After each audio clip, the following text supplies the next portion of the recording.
Boom. What's up, people? Welcome to a Tuesday hang, just for the hell of it. So how's everybody feel being locked up from this COVID stuff?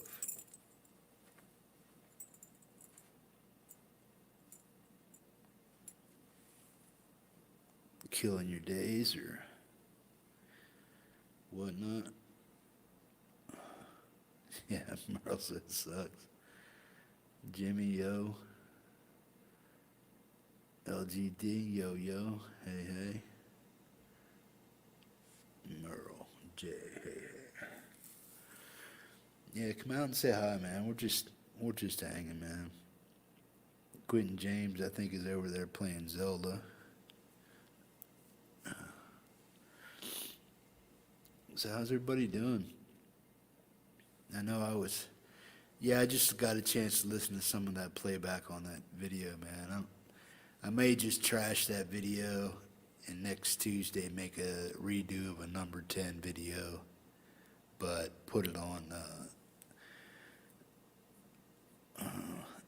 Sometimes when I play guitar on here, it sounds good. Sometimes you don't. It's just, sometimes StreamYard feels like a nut, sometimes it don't.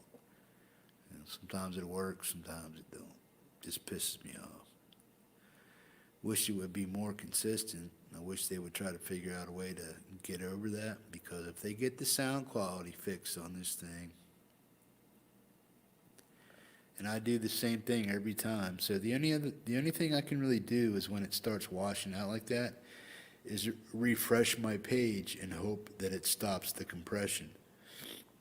And that seems to normally work. But since I wasn't really watching the chat and listening to you guys, and it sounds good in my cans, but I can't hear it washing out. Only you guys can. That's why I'm asking you, how does it sound? How does it sound? And that's the only way I know, because it sounds good in my ears. I get a direct signal. What comes into the PC and through StreamYard to you guys on YouTube is a whole different thing. See, I hear it directly from my interface, and I'm also hearing my amp through here, and I'm hearing my tunes through here. So what goes into the PC is the same thing I hear.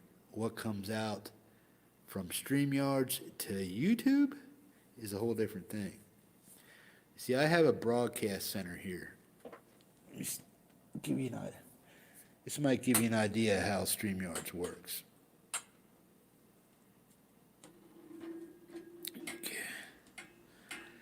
Okay, so here's what I'm doing. This is Infinity. This is StreamYard right here. Okay. Ooh, what's going on there? Let me refresh that.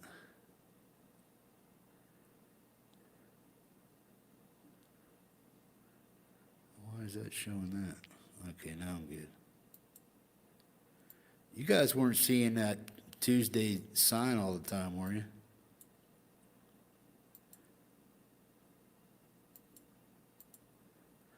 Okay, now this is StreamYard's.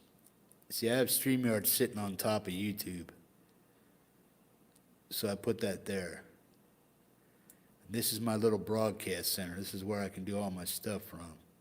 See, I got a chat in here also, and I got some stuff off to the side. And then you guys are on YouTube right there. That's the YouTube page.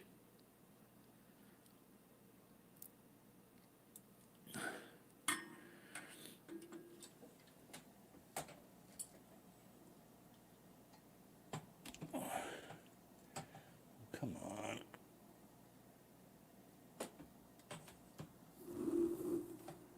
What the hell is going on?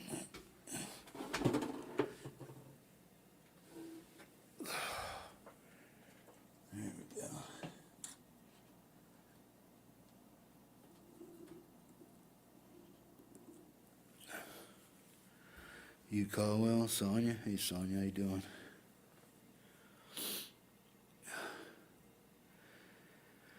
Yeah. See, I see myself through a broadcast center. You guys see me on like a 2 to 5 second delay. So whatever happens here where I'm sitting, you guys see 5 seconds later on YouTube. So that's how that works. So everything I do is through StreamYards, but then you guys get like a 5-second delay. And that's where that wash comes in from the audio. So whenever you hear the guitar sounding good and then all of a sudden it just pans out, it's because it just connected to YouTube, and YouTube doesn't recognize StreamYard's algorithm for their audio, so it just washes out. Which sucks, because then you guys get dirty audio and it doesn't sound good at all. Zach, Lonnie, Rick, Sonia, Hugh, Merle J, everybody, welcome. Happy Paddy's Day if you're Irish. I'm part Irish, German, and Native American.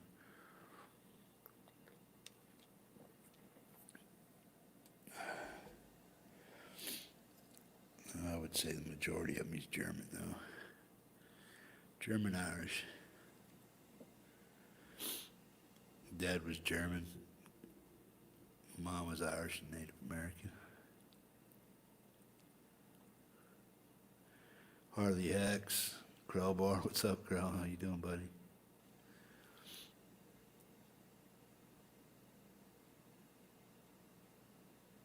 Ah, cool. Yeah.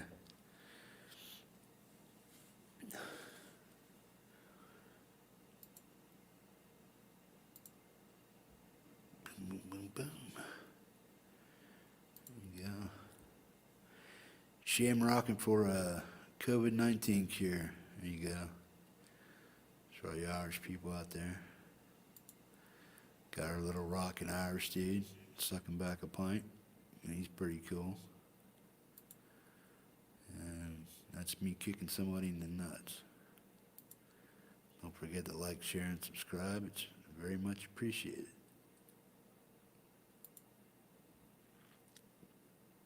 Don't forget to hit that like button.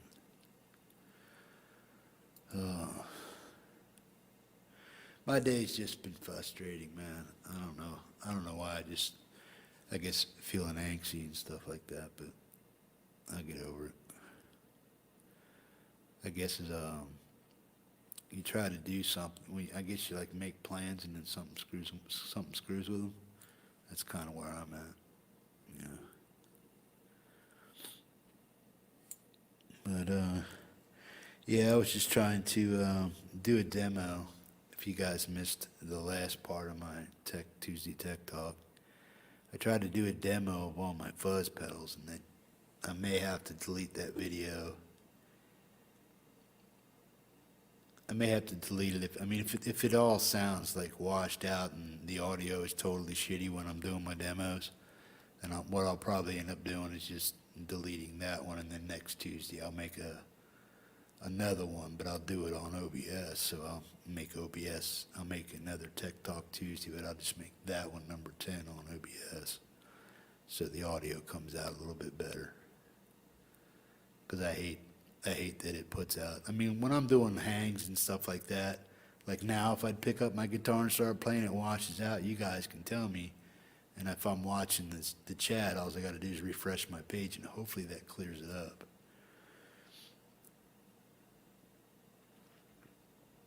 Laz, jump in here. Hey, Laz, how you doing, buddy? What's going on?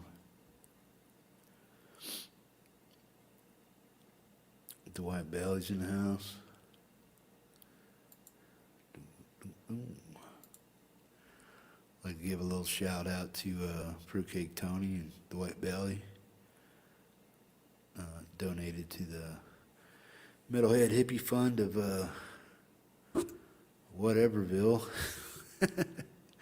Just felt generous, man. And it helps, because this stuff ain't cheap. But I appreciate them offering the help to keep things running. Not necessary, but definitely appreciated.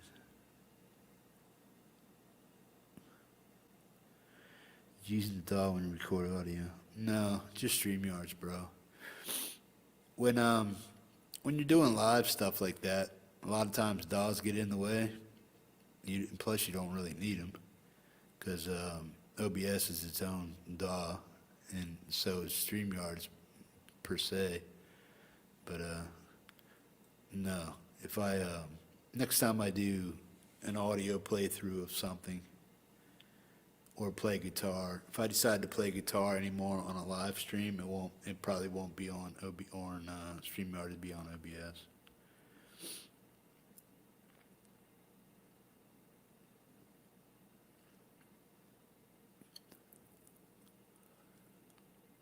Yeah, because these StreamYards and OBS have their own audio setup, so that's within that system.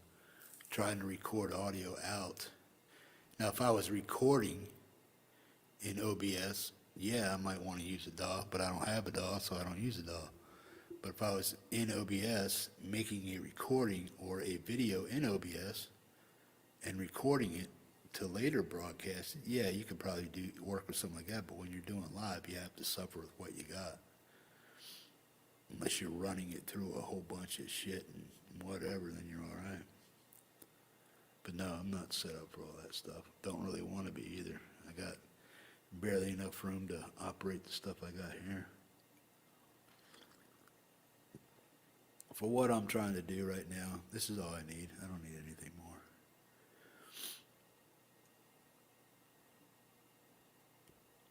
Eventually, if I get good or better at guitar, then I might look into getting a DAW and doing some recording and stuff. But when you're using OBS, you can record, use audio, use your DAWs and all the other stuff, add, mix, take away, do whatever you want to do, rewind, all that stuff in OBS when you're recording. But when you're live broadcasting, you don't have that option. Hopefully you have things set up right before you go live, and if you don't, you just suffer the consequences of whatever comes out on the other end.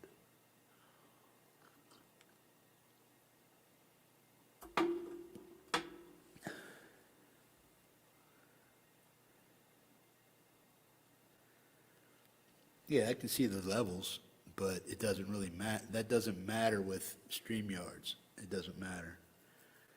I can look over my interface right now, and I have a professional part of my interface, but that doesn't do anything. Whatever comes out, I hear fine. What comes across or is recorded to you guys is a whole nother story. That has nothing to do with my equipment. That's all StreamYards. So if it sounds shitty or washes out, that's StreamYards. It's not my equipment, it's StreamYards. Because right now I sound fine and good.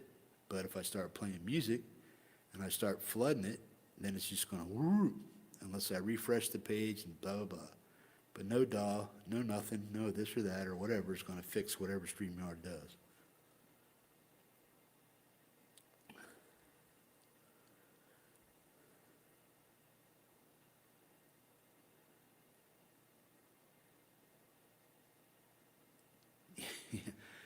I understand what you're saying, Harley, but that's not the case here with StreamYards. That's not even part of it.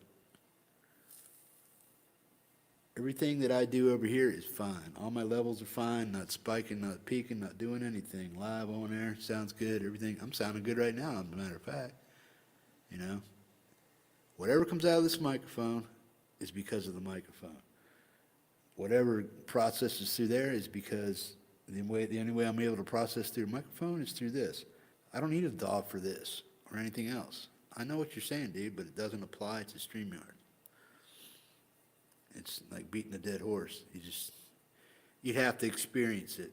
You'd have to play with it and do it in order to understand it. And once you do that, then you understand what I'm talking about.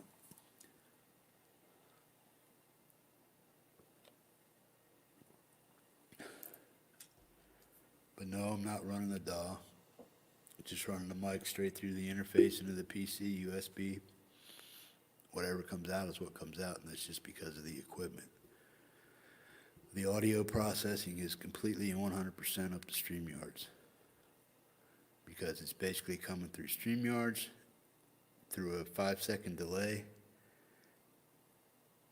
What I just said takes 5 seconds to get to you. So every time I say a word, it's on a 5-second delay.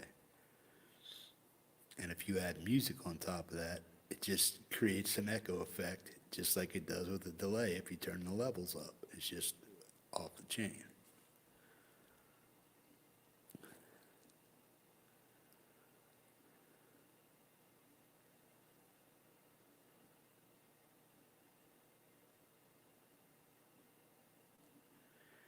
Yeah, I mean, yeah, you can record anything. Anything can be recorded, remastered, retricked, level set, and everything else like that. But when you're in this live shit, you're only as good as what the company's stuff is that you're using. And StreamYard is not good for audio. I mean, they have an audio compressor, decompressor. I have it set up to where it actually works good 80% of the time. But every once in a while, it washes out. And then the only remedy for that really is just to refresh my StreamYard's page, and then it comes back to life.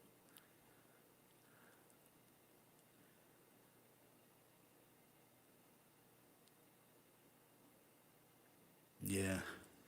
Yeah, I mean, this isn't hard. It's what you got to work with, man.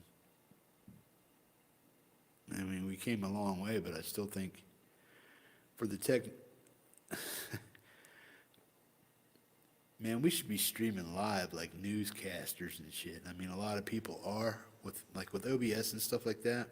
Depending on the equipment you got and your connection is basically what you're working with. I'm at the end of the hub. Well, not the end of the hub, but I'm 16, 17 miles away from my hub. So every signal I get a direct signal and stuff like that, but it's weakened as you further you go out. It's just like the further you go out with a cell phone, away from the tower, the weaker your signal, so my stuff gets into the system last, or close to last. When I was on dial-up, that was murder.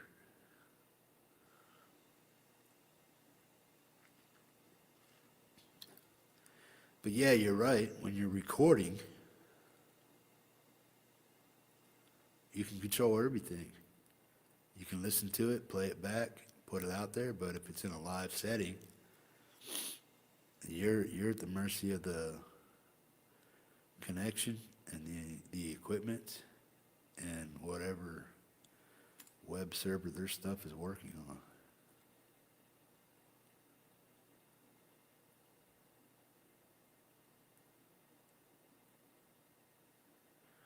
No, I'm on StreamYards. Right now for audio, StreamYards, this is all you need. But if you want to play music, OBS is better. OBS is an open broadcast source or system, which means anybody can use it, download it for free. Sometimes you can manipulate it to do whatever it is you want it to do.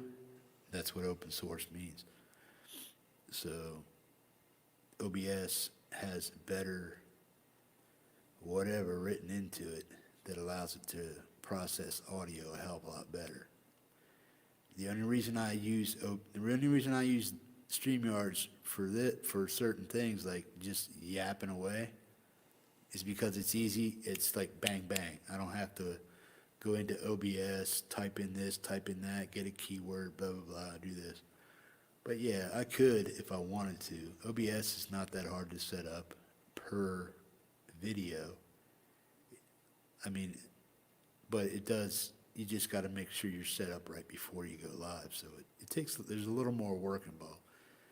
StreamYards is just sign up, get a code, which is your password. Once you get your password, boom, you're logged on to StreamYard. If you log off, then they'll have to send you another code and you'll have to log back on. If you stay logged on, all you got to do is go to your home page, and then it's going to bring up create a broadcast. You click create a broadcast. You type in whatever you want the broadcast to be named, and I think I named this one something very simple. Chillin, all welcome. Tuesday hang. Now later on, I can once I get done processing this, I can go back into YouTube and edit it and put in all the stuff I really want to do with it. but it's just create a broadcast, go, and then it's going to take you, then it's going to log you on. You're going to go to your broadcast center, and then you're going to go to a broadcast center, and boom, that's where you wait to go live. You rig up your screen, you do whatever it is you want to do, and then up in the top right, you click a go live button. And once you go live, you should also have your YouTube page open so that when you go live, you have to mute the page, the YouTube page, because I see two chats. Hey, Hack, what's going on? So when I see two chats right now. I'm watching myself through the StreamYard thing first, and then I'm watching the chat.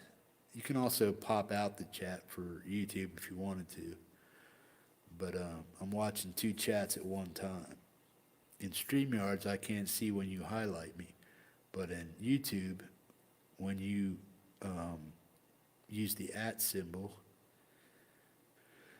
before my name, I can see that, and I can see that somebody's trying to send me a message or try to talk to me. But in StreamYard, you can't do that. That's why you have two open pages. You know, it's better to watch yourself in real time because you guys see me on a 2 to 3 second delay. Okay. But to go on StreamYard, you don't need anything more than an email address, a code. You click create a broadcast, you put a little tag in there, blah, blah, blah. Go to the broadcast studio, and up in the upper right it says go live. And if you want to go live, you go live. Boom. And you're up. That's all it takes. 3 or 4 clicks and you're live on YouTube. That's all it takes. OBS, you got to set it up, make sure all your scaling is right for your thing. You're coming in at 1080p. You got to make sure your audio levels are set right, blah, blah, blah, blah, blah, all that stuff. And then you got to make sure your code's in there right, and then you just make sure you're set to go live, and then you just click go live. It takes about 5 minutes more to make sure you're set up. But once you understand OBS and use it often, it's a lot easier just to get on every time. And then you can do all your editing after you do your video, your live broadcast on OBS and stuff.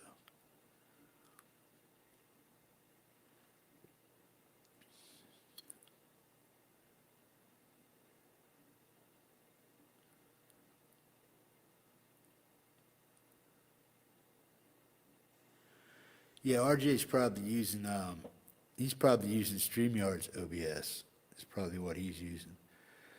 OBS is a straightforward platform where it's just boom, you're right there. Okay, StreamYard or Streamlabs OBS allows you to add all that extra stuff in it. You know, like see, I have this little scroll thing going down there. You can do some stuff like that, or put overlays, and then you see I got this little leprechaun guy up here in the corner. You know, I can take him away at will or add something else different there. I can add something different scrolling across the bottom here. That's the same thing with Streamlabs. Streamlabs allows you to do that. Streamlabs OBS allows you to do more of that stuff than you can do on just straight up OBS. OBS is just a flat out audio broadcasting suite, where Streamlabs OBS is totally different. Allows you to add more and do more.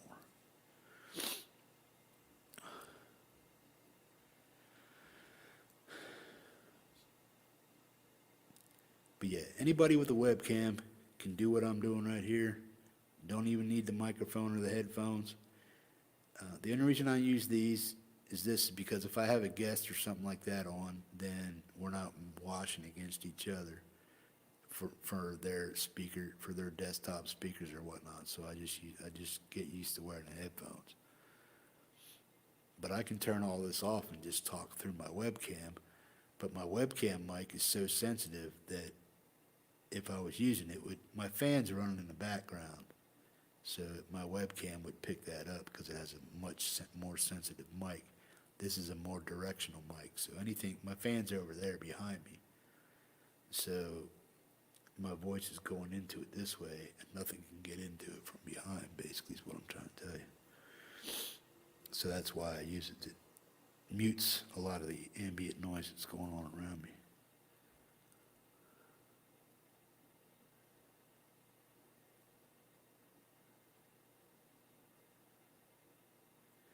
Yeah, there are other programs out there that you can pay for that are OBS like or Streamlabs like.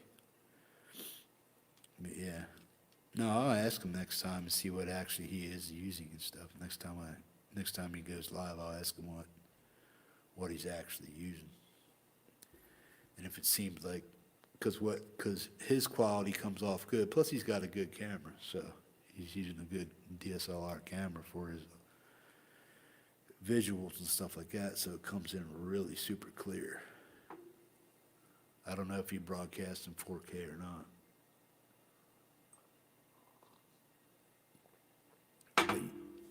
But you guys, see, my webcam is recording me right now. I see myself in 1080. Okay, on my side, I see myself in 1080. What comes out at the end of this video from StreamYards is 720. That's the way they process it. So there's nothing I can do about that. But I actually see myself in 1080p right now. You guys see me in 720. So when I look at myself on the YouTube page, I look a little fuzzier and blurrier than I do over here on my screen. Because I'm actually recording in 1080, but StreamYard is processing in 720.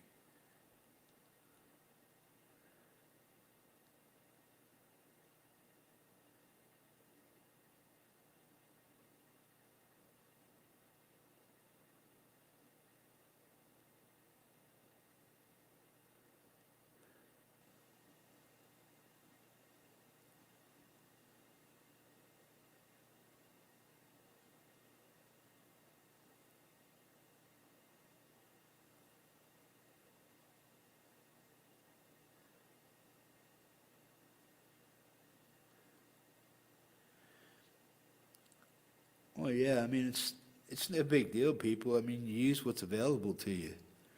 You know what I mean? It doesn't really... I use this for convenience. Now, my little 285 subscriber base, you know, yeah, it's not that you guys don't deserve quality, but it's like I have what I have. And what I have is not what RJ has. What RJ has is oodles and oodles better than what I'm using on many levels. So, no, don't come here expecting me to look and sound like RJ does, because I don't. This is a $40 microphone. Came with the boom and the little fuzz cover. Boy, that's a whole $5 in itself. But this is a cheap Japanese thing. I'm using a webcam. I'm using a $170 interface that was given to me. And that's what it is. I'm not RJ. I'm not Fluff. I'm not TTK. I'm not a lot of guys. You know, a lot of us beginner YouTubers, doesn't matter, I mean, what? These guys have developed their stuff over the years to where they can have $3,000 cameras looking at them, or a $2,000-$3,000 interface, you know, working with that and all kinds of other shit. Homie don't got that. You know what I mean? This is my best audio quality right here. My Black Star amp. That's where I'm at. I don't have an Axe Effects. I don't have all this other shit. Blah, blah, blah, blah, blah. And if you got 10 grand to throw at an audio system to go live on YouTube, bang, have at it, man. Good for you, buddy. Yeah. Homie's a semi-retired drug and alcohol counselor. Just shooting this shit on YouTube, man. You know what I'm saying? I ain't getting paid for this. Give the guy a break, man.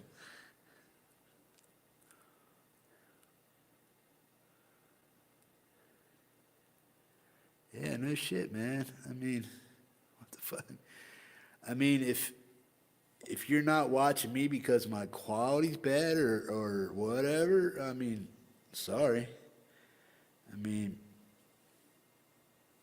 if you have to have like 4K, I mean, if you're a 4K snob, I mean, then you might want to go watch TTK and wait for them guys to come on all the time. But I'm just filling a gap here, man. I'm just trying to be a low budget, Johnny come lately, shoot the shit guy, man. I'm just a normal guy trying to learn guitar. Like Hack said, on a shoestring budget, man. Just trying to diggity gig it.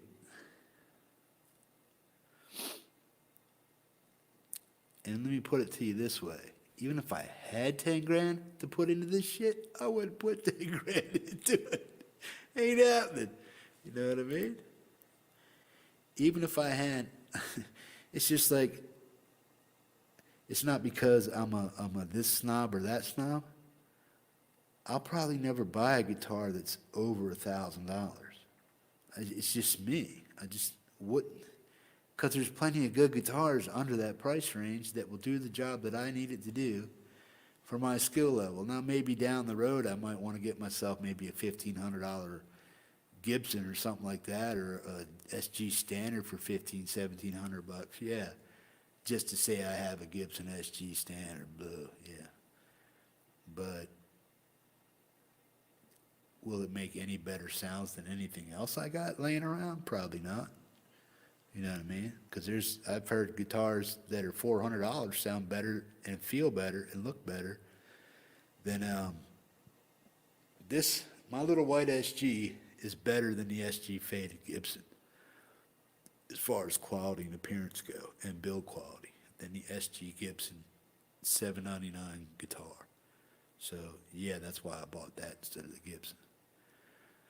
So if I was going to buy a Gibson of a better quality and spend $1,500-$1,600 on it, it better be one hell of a nice looking guitar and play very well and sound very good for me to be able to justify spending that kind of money on it.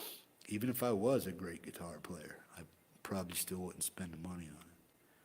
If I was an Eric Clapton guy, yeah, maybe. Yngwie Malmsteen, yeah, because you got the money to blow and you want the best sounding equipment you can get, but yeah, man.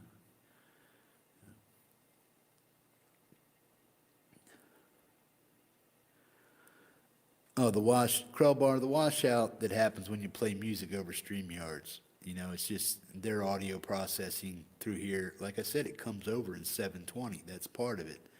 They're super compressing it because I'm broadcasting in 1080, but they lower it to 720. So I see myself in 1080. You guys see me in 720. Everything that happens in between my webcam, my processor, my TV, or my monitor, and by the time it gets to you guys, gets from 720 broken down to 720, from 1080 to 720. So in between there, anything can happen. That's why they have it compress, uncompress, compress, uncompress. Refresh your page, maybe it'll work and sound better. But when you're playing guitar on here and you get up to a certain level, or like say 5 to 10 seconds into it, you start compressing and losing actual audio quality.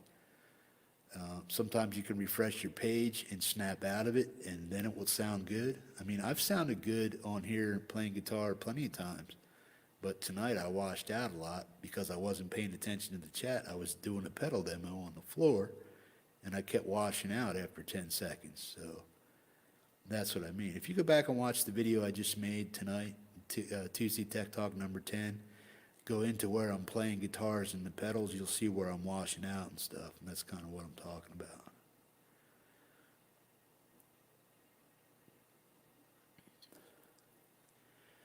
Yep, sometimes you can cure that on StreamYard, sometimes you can't.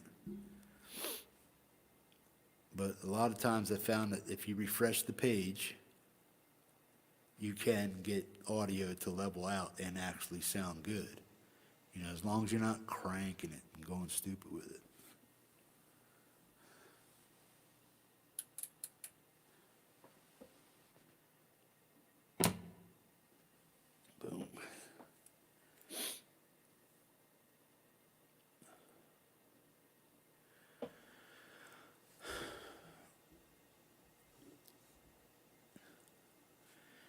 this is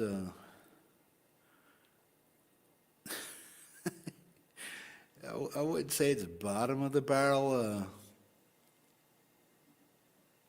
I got a decent webcam, decent monitor. I could probably get a better interface, but the one I got now will suffice for what I'm doing. I could probably get a better microphone, but this is $40. Do I want to spend $200 on a microphone? Probably not. I mean, I can suffer with this quality, you know. But like I said, if I'm getting into recording and doing whatever RJ does, TK does, Steve from Boston does, Robert Baker, whatever they do. Now, when I get into the quality of their equipment, then yeah, I'll sound and look and do whatever they do, just as good as they do. I might not be. Like Lewis, he's a decent guitar player. I've watched him get better and better over the years, also.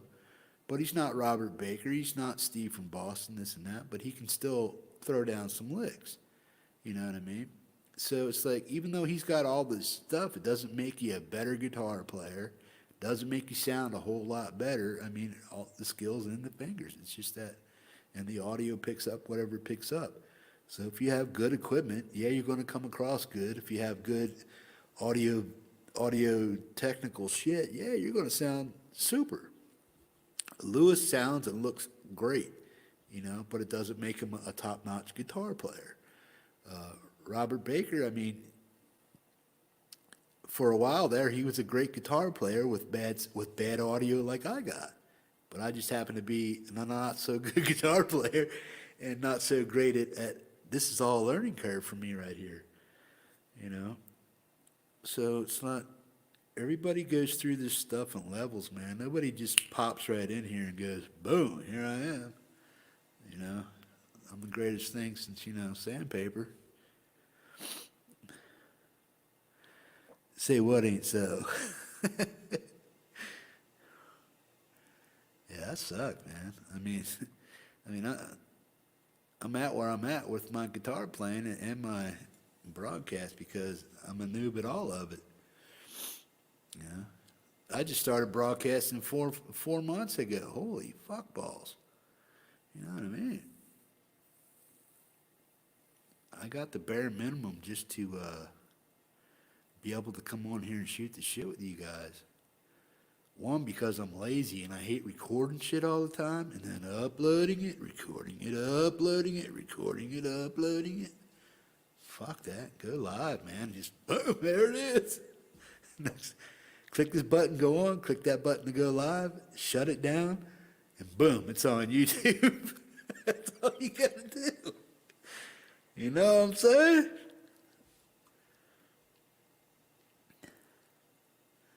I'm a hack, and I'm okay with it.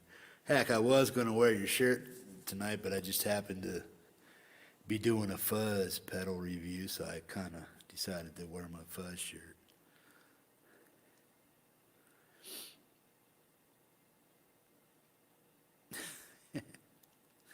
I'm over here rambling and shit. I'm just like not even paying attention to the chat.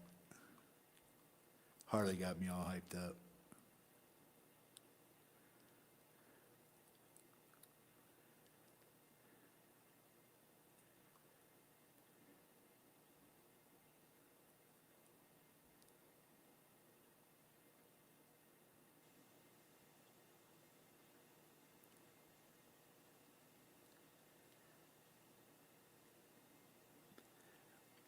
Oh yeah, the digital. Well, yeah, I do that hack with the audio.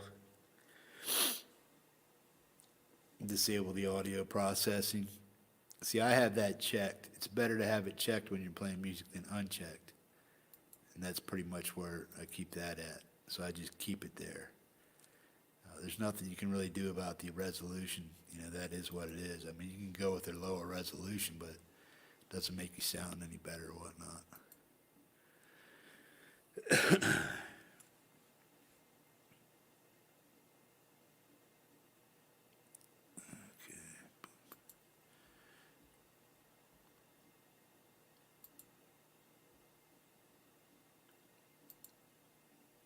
There we go.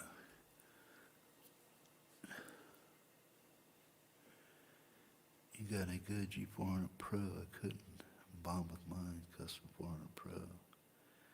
Same shears Alpine White. Full batting pickguard. Push pull blade. You got one. Yeah, I mean, it's a good guitar. I got to get used to the scale. I mean, it's kind of, it feels weird up top unless I slide the guitar way back here. You know, some of my other guitars I can play right here, but when I play my SG right here, my arm goes out to here. So I got to get used to that, or slide the guitar back here so I can get up top. You know, SGs are hard to work with. You know, they look cool, they sound good, depending on the pickups and blah blah blah. But I like it. It does doom well. It's a $400 guitar. If I smack dang or ding it, I'm not really caring about it all that much. Yeah, I try to take care of my stuff and I try to keep it in decent shape without it popping or scratching or dinging it up as much as I possibly can. I try to keep everything I got in almost excellent shape. I mean, all my stuff's in excellent shape as far as, you know, not being scuffed up, scraped up, kicked up, dust all over it and stuff like that. I mean, look, I bought a $50 amp cover for my Orange. This one here, if I have to, I'll throw a plastic bag over it so it's not getting dusted. Plus, I dust it every week, you know. And same thing with all my pedals. I usually keep a towel. If my pedals are on the floor and they're all in one spot, I usually just take a towel and throw a towel over top of my pedal board so dust isn't getting all up on my pedal board and I have to sit there and dust off each individual pedal. I'd rather just take the towel off when I'm using my pedal board for whatever I'm using it for, put it away, and then put the towel back on it. I can take the towel outside and snap the dust off of it, and I'm be done with it and put it back on my board. You know what I mean? So all my stuff's in decent shape. I mean, almost as good as new, you know, except for minor wear on it, you know. I mean, you could tell it's been used, but it's been gently used. Because if I ever wanted to resell or sell some of my stuff, you know, it'd still be in decent looking shape. I still have, my amps are for this amp I just got like last year, middle of last year. The Black Star I had for 3-4 years now, 3.5 years. I'll have it for 4 years in April, or May. And I still have the boxes for both of them upstairs. And boxes for all my guitars.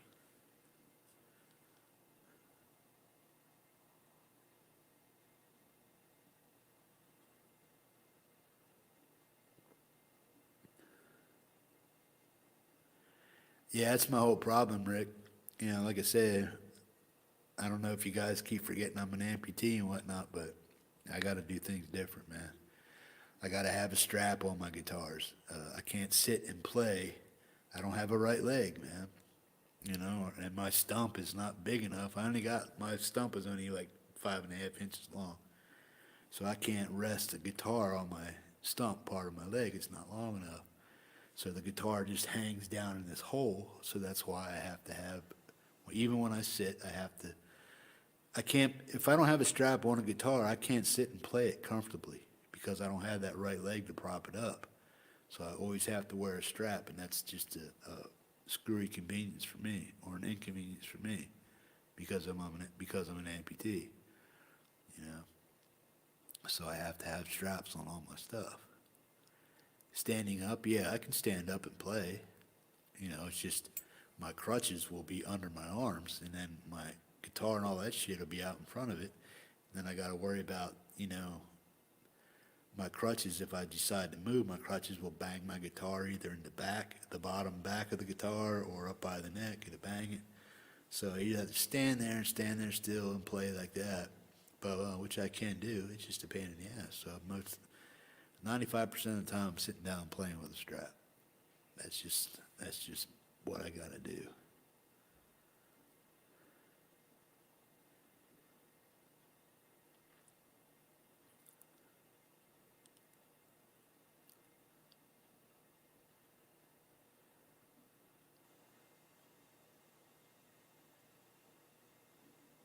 Oh, don't be sorry, dude. It's just the way it is. I mean, there's nothing you can do about it.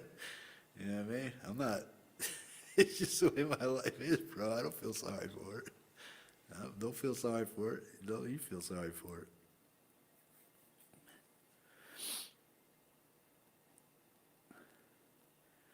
Hey, David, what's going on, buddy?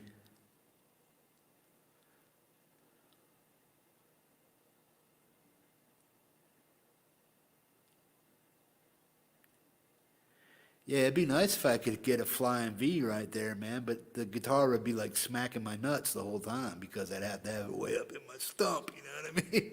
So yeah, I'd like to have a flying V that I could sit on my leg, you know, like everybody else does, the right leg, and can't do it. Yeah, not without smacking my nuts, man. It just don't work. You know what I'm saying? And plus, I'm sitting down and I got close quarter stuff here, so it's like when I spin around, if I got like a really nice flying V or something like that, and I chipped one of the corners off, man, do you know how pissed I'd be? And do you know how ugly that makes a V look once it loses its tip? Can't deal with it.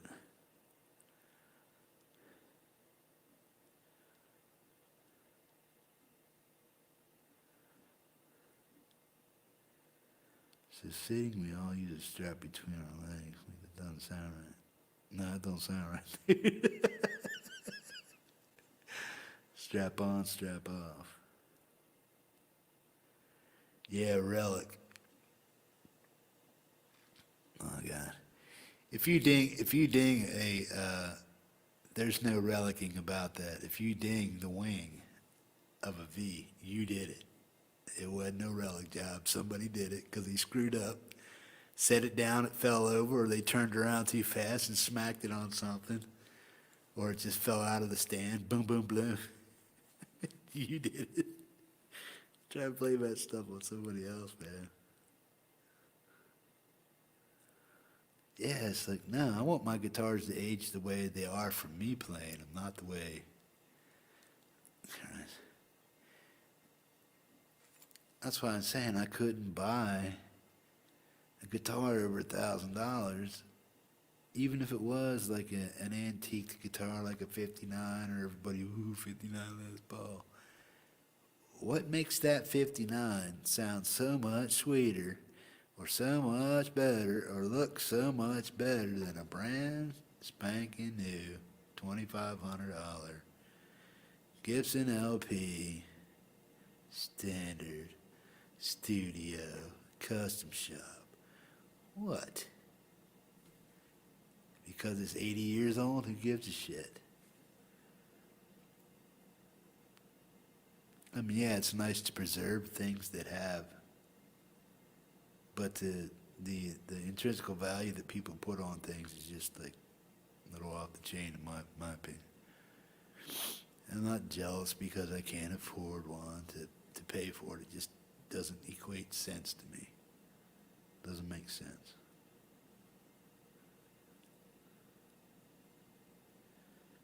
Yeah, that's what I'm saying. Some people can find a guitar that costs $200 and that thing sounds just sweeter. I mean, they can make it sound sweet.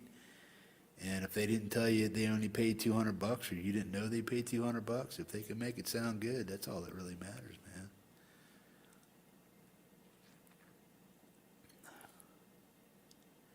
This little PRS is at 245. I like the tones it puts out. Could it be different? Yeah, but for what it is, it does a good job. My Schecter over here, this nice guitar, puts out some decent tones. You know, even in lower tunings and stuff, it still sounds good. You know, does it have to be, would a $2,000 guitar sound better? I don't know. I just don't know.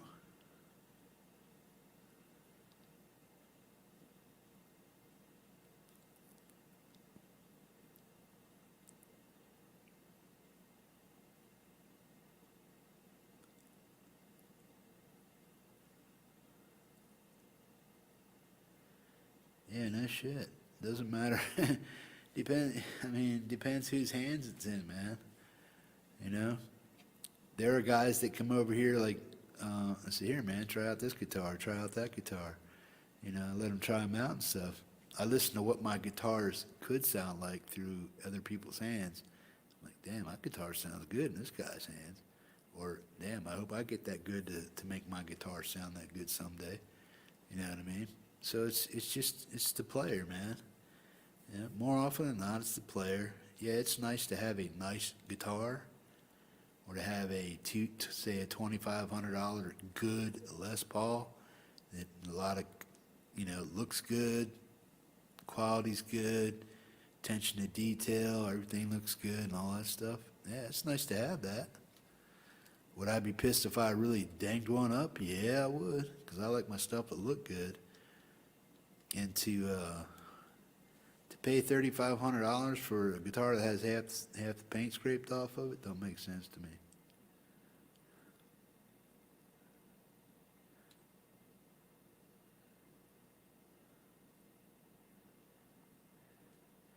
Worst pedal I ever heard, your loopers. It's like me, one of my favorite. Yeah, no shit. Yeah, a looper only sounds as good as the person putting the tunes into it, right?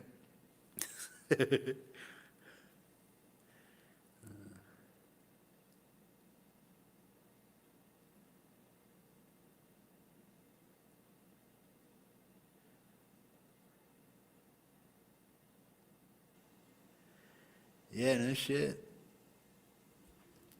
Yeah, I hear what you're saying, Laz.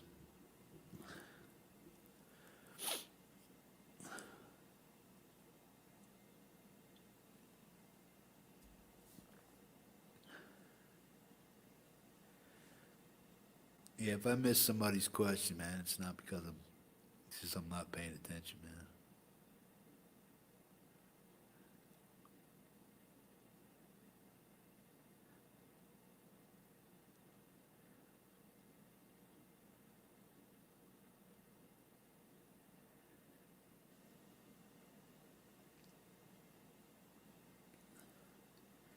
Yeah, I understand the relic thing, but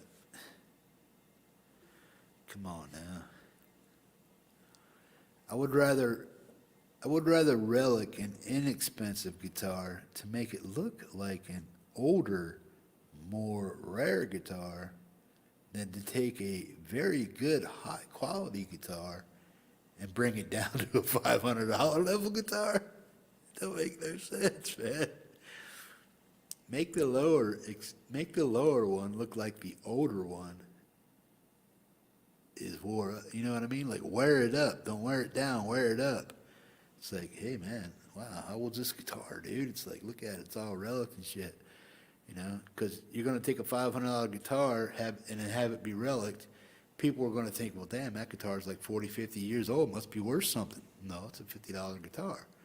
Okay, but then you take a $2,500 guitar that has quality built into it, craftsmanship to the yangs, and you're going to destroy it?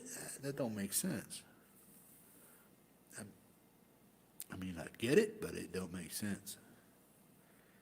Especially if that $500 guitar sounds just as good as that $2,500 guitar, and you're destroying that $2,500 car to make it look like a $500. And what are you trying to make the $500 look like it's more expensive? Don't make sense. Yeah, I was looking at some LTDs, man. I like ESP and I like LTD guitars, man.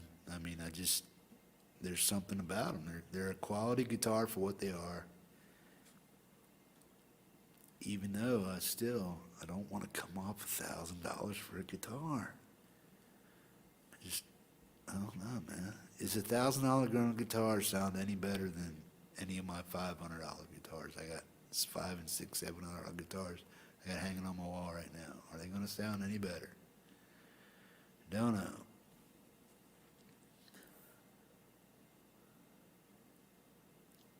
Yeah, that's what I'm saying. I mean, any scratch, ding, or hairline scratch in my paint and stuff, that was all done for me from my shirt rubbing on it.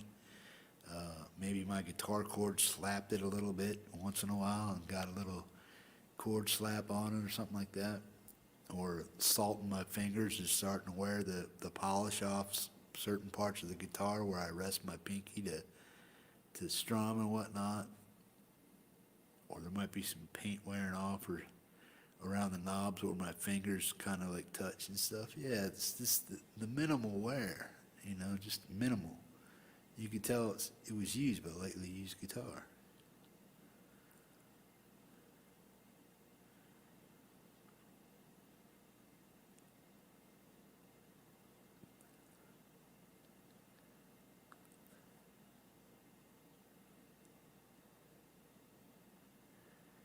Yeah, no shit. Yeah, well, I would haul it around on a trailer until I got to where I wanted to go with it, like if it was a show car or something like that. I don't know if I'd want to actually get out there with a bunch of idiots and shit and road ding my car, you know, or put miles on it and stuff. But yeah, I'd take it for a weekend cruise, definitely. But I wouldn't take a 70 GTO and make it my daily driver. No way. Unless it was a total beater, you know what I mean? If it was a ratted out 70, yeah.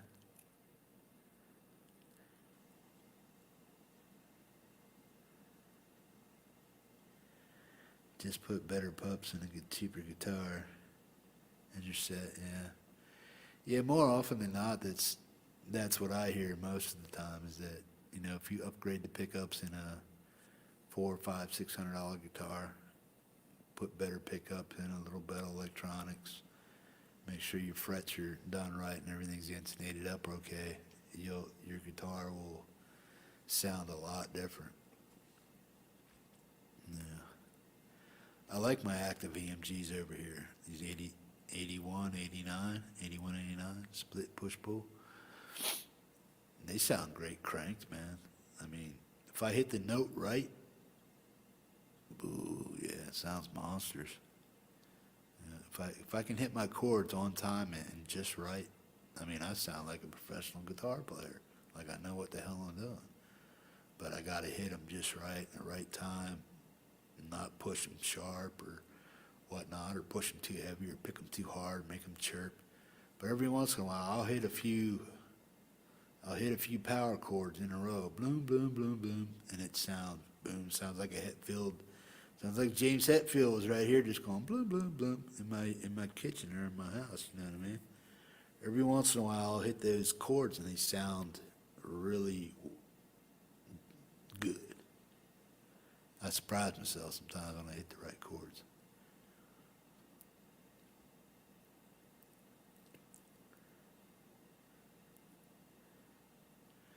What's the deal with those tone caps, man? What actually is that? Does it like put a higher capacitance into the pot or what?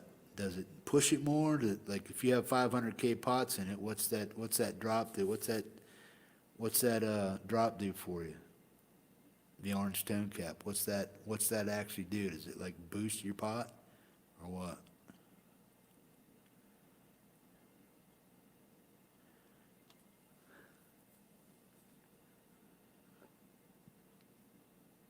Stainless steel frets today would cost more than my hammer did now, but they work.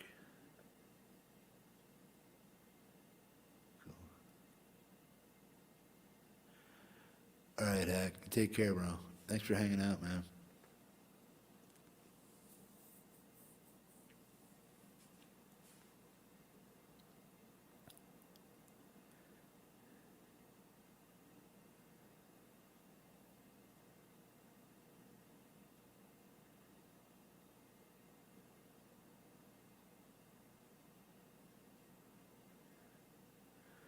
So those orange capacitors are like they're like an EQ on the cap, is what you're saying? Kind of like modulates the lows and the highs. Is that what you're saying? Keeps them tamed down or something?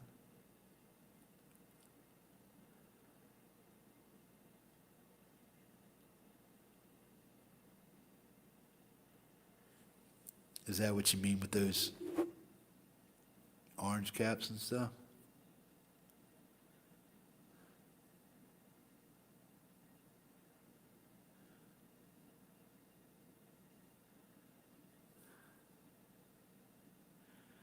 Just always wondered about those. I got something like that on my in my SG, but I'm not sure exactly what they are.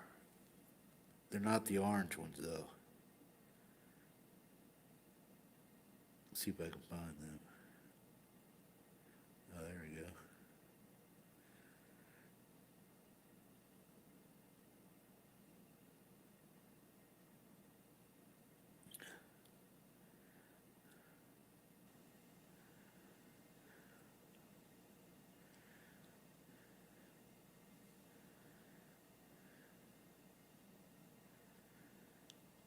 Okay, now look at this. Shit.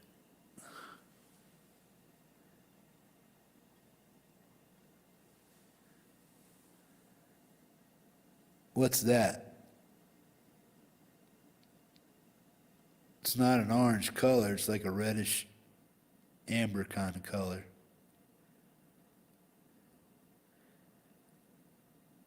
These are made in Korea, 250K pots.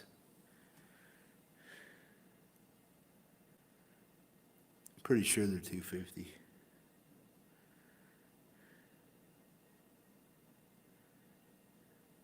I don't know if you can see it that small, but that's my SG setup.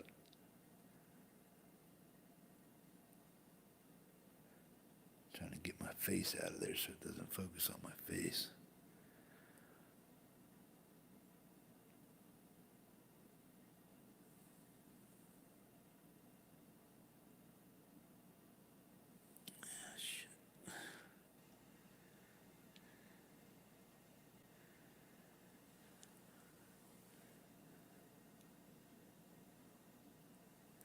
I mean, the wiring job inside this thing is good. The solder doesn't look too great.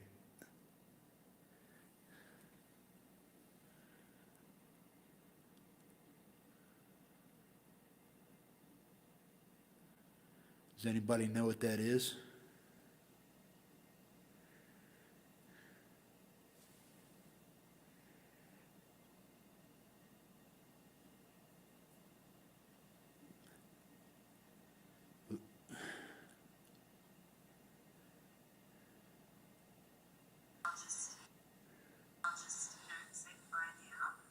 Come on.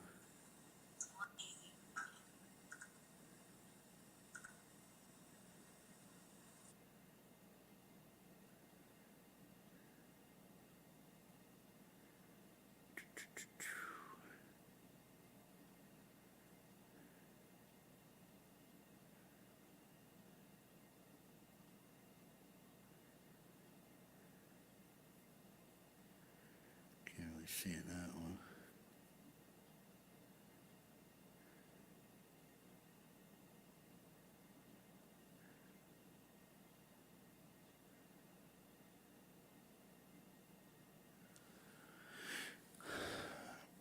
You can see what it says on that right there. It gives you the date, manufactured 3/14/2019.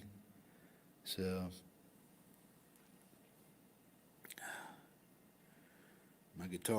that guitar is fairly new.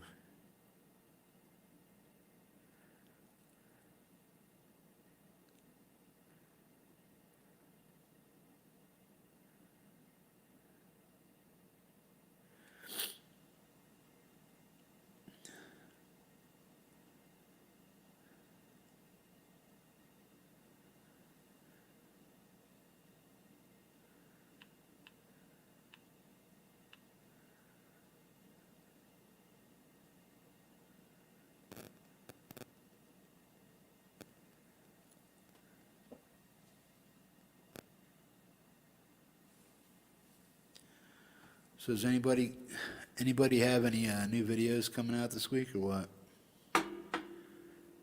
Does anybody have anything out now?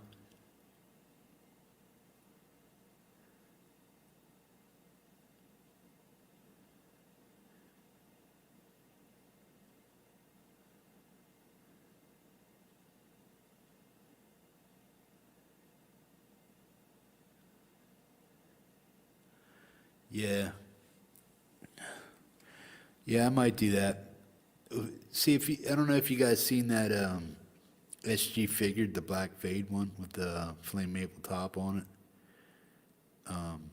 Ebony fretboard, locking tuners, has the new SG head on it, or headstock.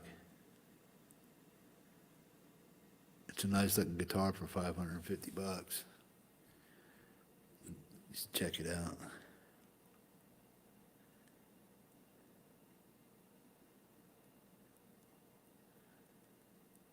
All right, hang on a second, Rick.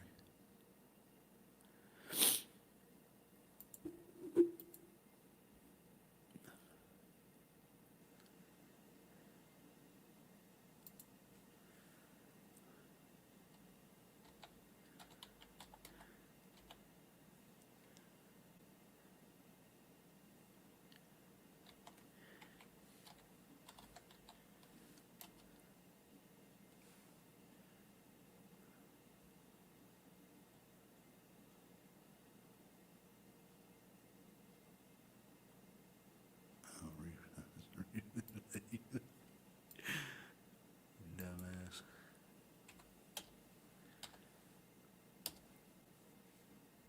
There we go.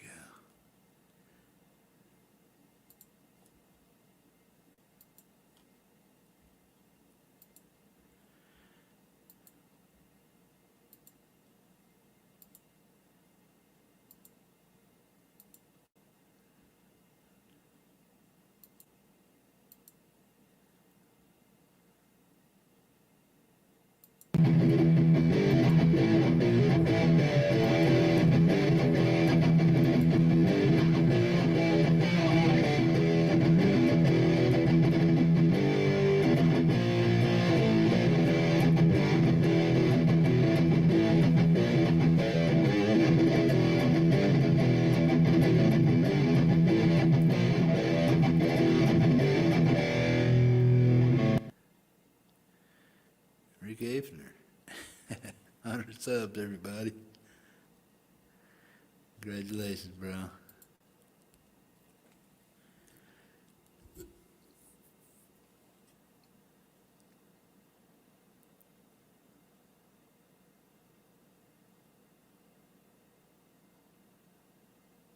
No worries, man.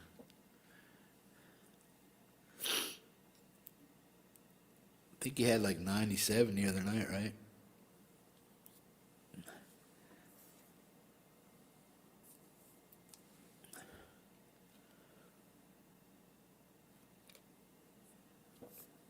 Oh, it's cool.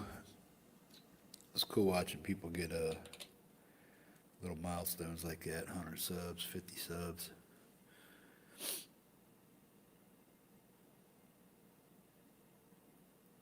Metalhead, dude. Yeah, I like this riffing, dude. I gotta learn some of that. Single note, wah, you know.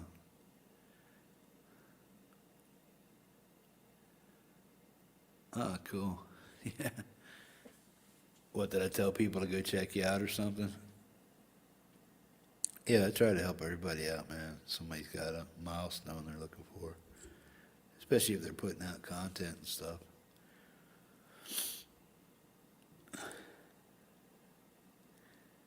Yeah, don't forget to hit that like button. Yeah, keep putting some riffs out, Rick. I like what you do, man. I might learn something. If you put down some certain riffs, I might be able to learn something.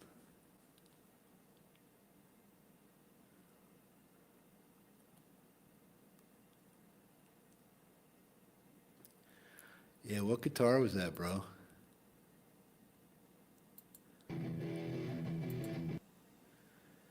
The LTD with a Floyd. Which one was that?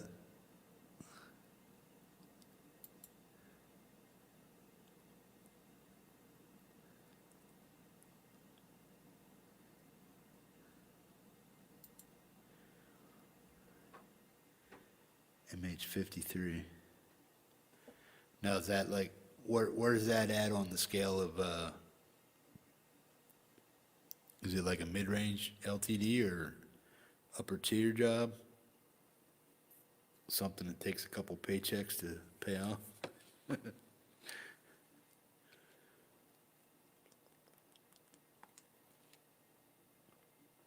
Cool. Sounded good to me, man.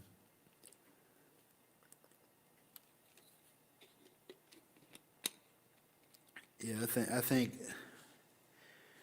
$1,000 is as much as I'm willing to go. Why would I go $1,000? Because some of the pickups I want in a guitar for that guitar and the build quality and what I want out of that guitar, if I had to mod a guitar that I already had, it would cost more than that $1,000 anyway. So that's probably why I would spend $1,000 on a guitar that either had a flame top, quilted top, maybe some influence pickups, roasted neck with a stainless steel frets. Probably wouldn't need the carbon fiber if you had the stainless or if you had the roasted neck. But yeah, that's something that I want. I know that would cost me about $1,000. So if I get the modern Fluence pickups with a quilted top and stainless steel roasted neck, I'm looking at about $1,000 right there, just for those 4 things. And it would be a Tone Pro or something like that, or a hardtail setup.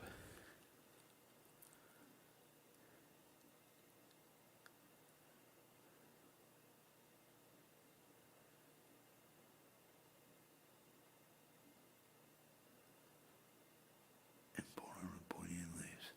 Are those like those scalloped inlays, Crow?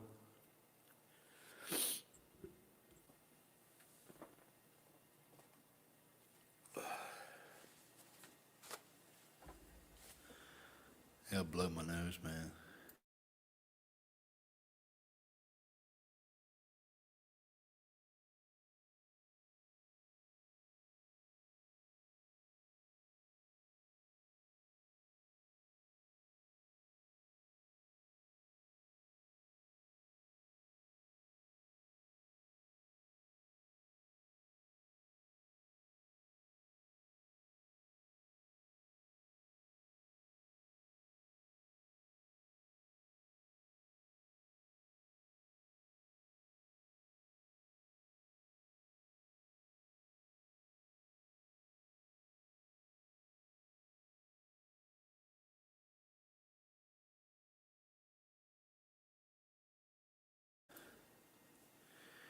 Rick, didn't you just buy a webcam, or am I thinking of somebody else? Were you asking me what cam I used or something like that? Then you went out and bought a webcam?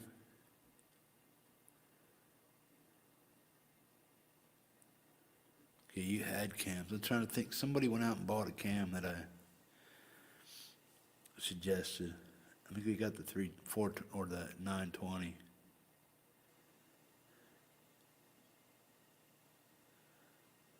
What am I thinking about? I can't remember. But yeah.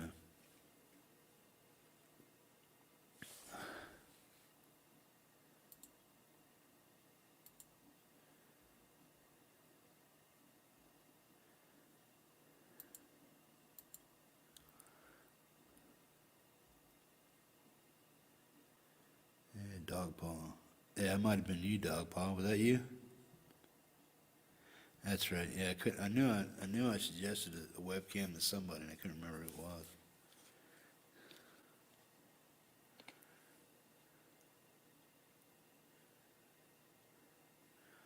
Yeah, dude.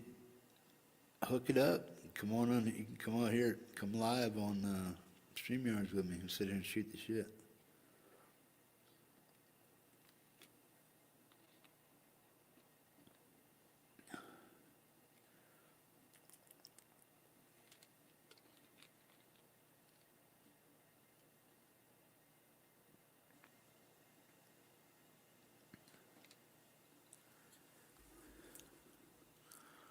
Isn't that cool? Yeah, Jimmy's got some cool gear. He's got some nice guitars too, man. It's got quite a few sectors.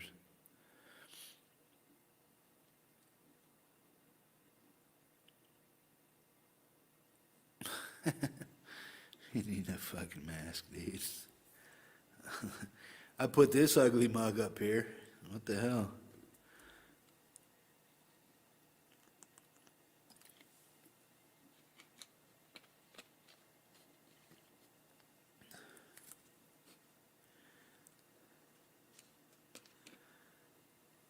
You look like an ugly version of you. Yeah.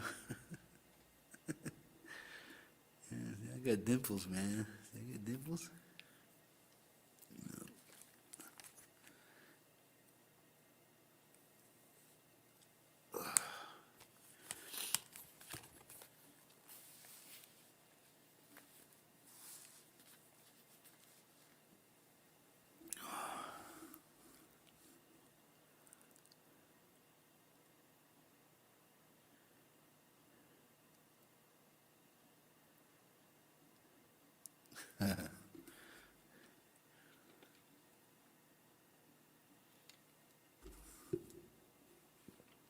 Oh, wait, I missed a few things here.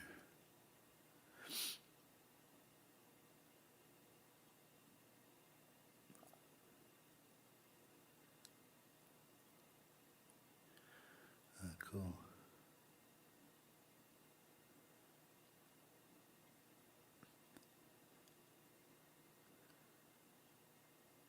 Yeah, I get what you're saying, Crow, with the inlays.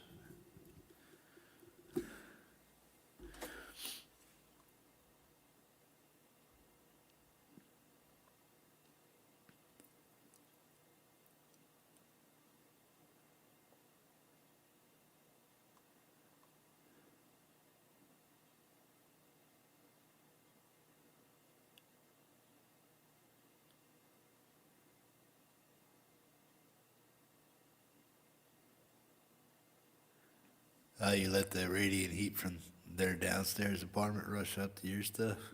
Is that what you mean?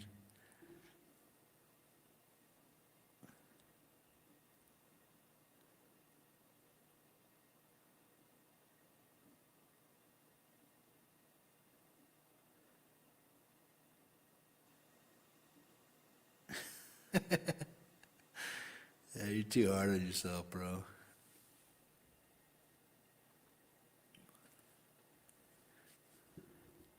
In case you haven't noticed, man, there's a lot of ugly fuckers broadcasting on YouTube around here. I don't see any pretty boys up here. I mean, if you look close, man, I got scars all over the place, you know. Kind of got beards covering up a few up here. I got some pretty nice scars. If you take a good look at my face, man. Some of the old age wrinkles are taking up form, though. That's cool.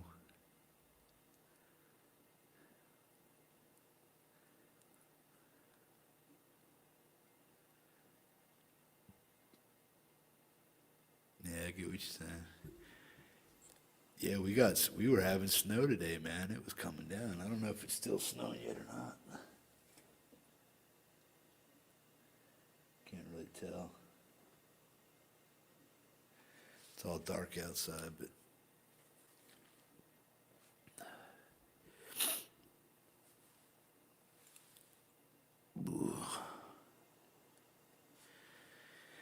yeah, it always calms down around 9 o'clock. It's like there's no west. Either I don't have a lot of West Coast subscribers or something, man. But it seems like everybody I have that subscribed is pretty much on the East Coast. Because when it gets later, my time of day, because I'm like 4 hours behind you guys, so it's like, what, it's 9 o'clock here, so it's 1 o'clock in the East Coast. It's like, but I don't have any, it's like I don't have any West Coast subscribers that can hang out till 12 o'clock my time, because it's like right when I get around 9 o'clock my time, people just start dropping off my podcast because they're either from the West Coast or they're just sick of me talking shit. One of the two, I can't figure it out yet.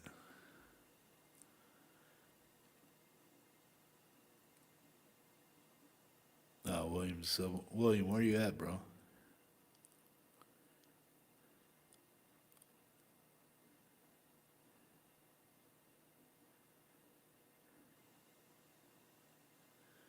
Coasters are in the pop.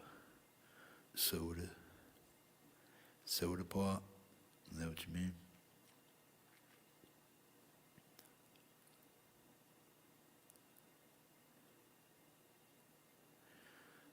All right, Merrill. Thanks for hanging out, buddy. Appreciate it. Have a good night, man. Take care of yourself. I'll probably see you around. I might be on later tomorrow night after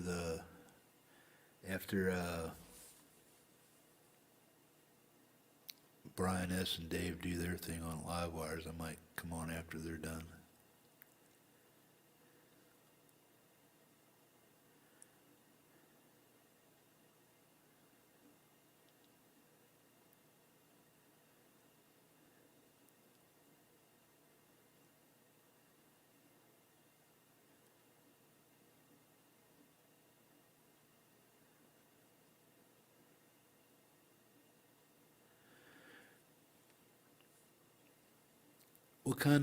Jimmy, what kind of space do you have for that 412, man? Because that's got to be like punishing to your ears, man. If you're not like in a room with some soundproofing or something.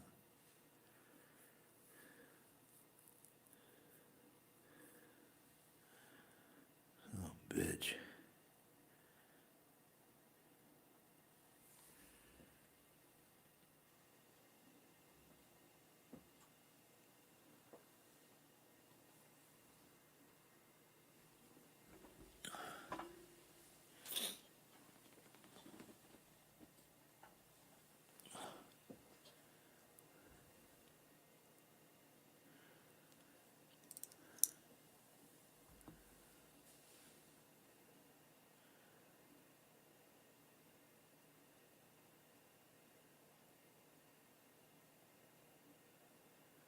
I get you. Yeah, because I had a 412 in here in my little cabin, and my cabin is only 16 by 20. I mean, I got an upstairs and a little loft area and stuff, but that's about it.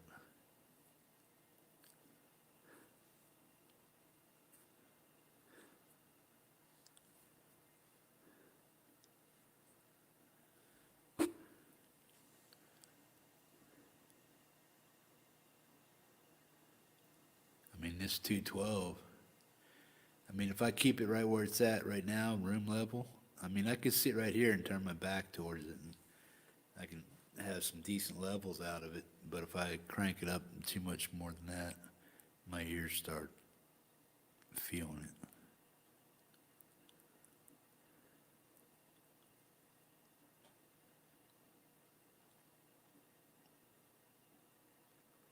Yeah, I hear you, man. Yeah, I don't know if it's because of my hearing range now that I'm a little bit older that things are more spiky because I lost something or when I last time I got my hearing checked, they said I had some scarring on my eardrums.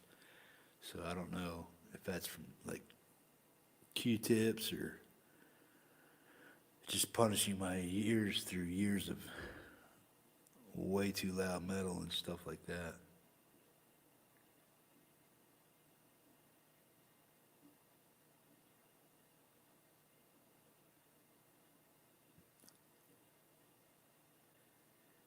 Yeah.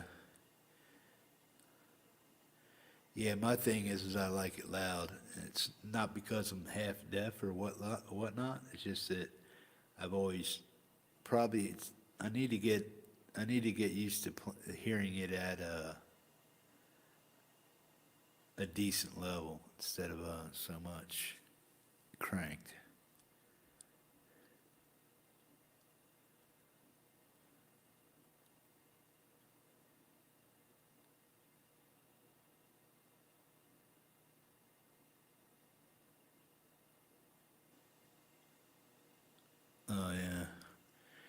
Yeah, I used to work around a lot of pneumatic equipment myself back in the day. I used to work in a body shop too, a long time ago.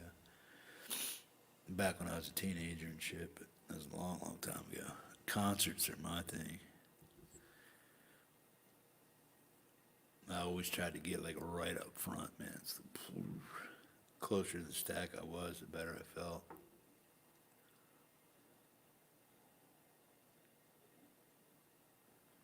Especially when I went to see Ministry or something like that.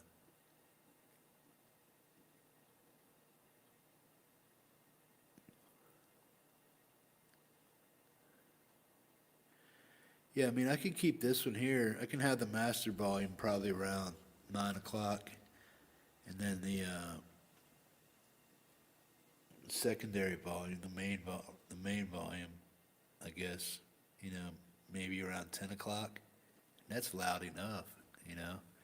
If I want it any more, then I'll just I'll crank the master volume and then just turn this up to maybe 3 o'clock, and then it sounds more full, like more headroom or whatever, or I'm using all the headroom.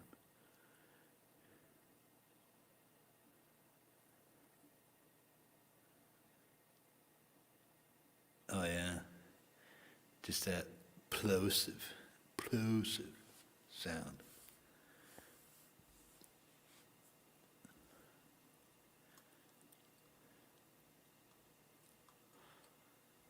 Anybody see Preston Smith today?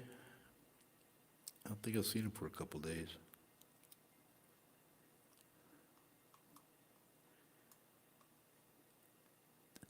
Anybody know what's going on with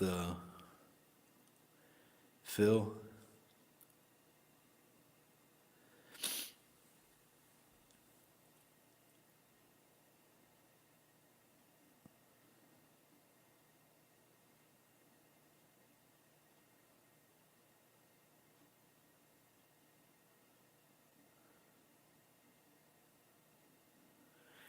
Yeah, if I play it too loud,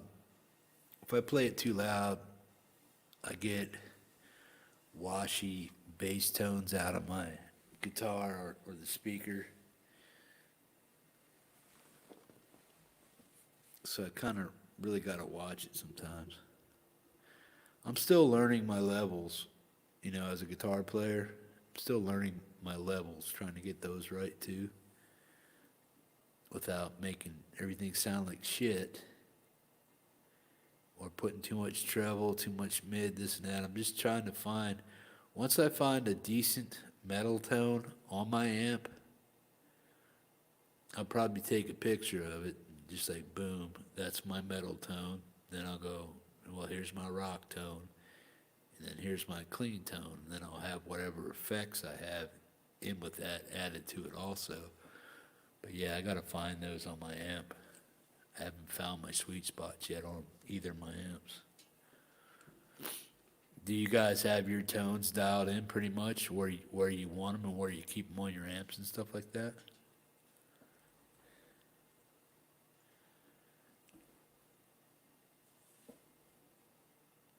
Okay. Yeah, it's one thing to work on an album, man, but to totally disappear. Chicken Guitars, anybody hear from her? She doing all right? I ain't seen her around either. I sent her an email asking her how she was doing a couple weeks ago. She said she's fine. She's just busy, life and whatnot. But I haven't seen her, heard her online too much or in chats, whatnot.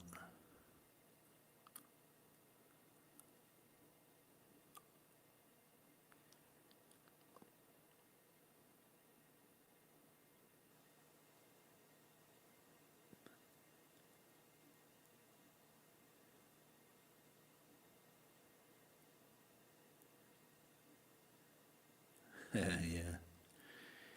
Yeah, I'm still trying to find the right tone.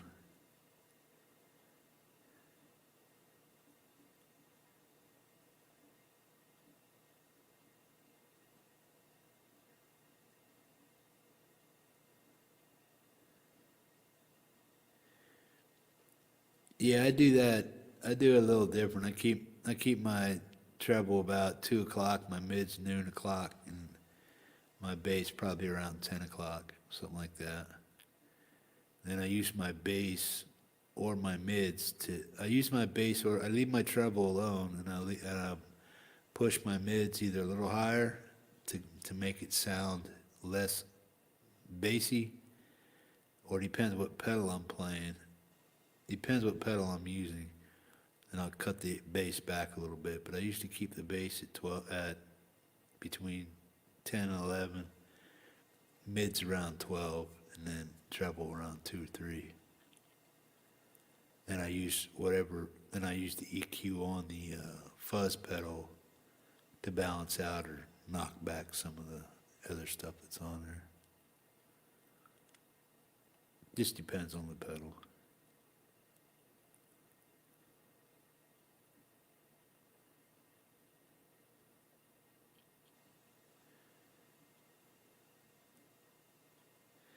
Yeah, I try to listen to what other people when I like listening to the albums. I like Wind Hand and Mono Lord and stuff like that, and Acid Kings, a few of those guys.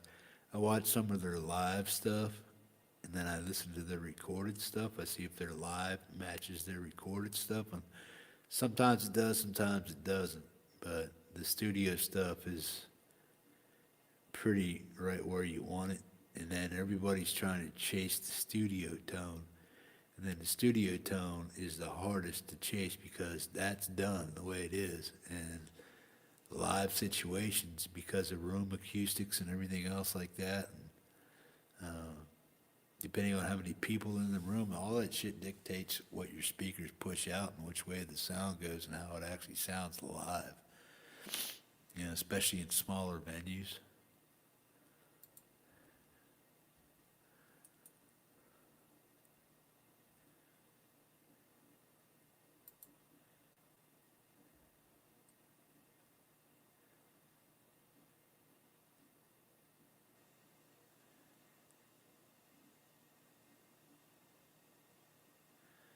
Microphonic pedals.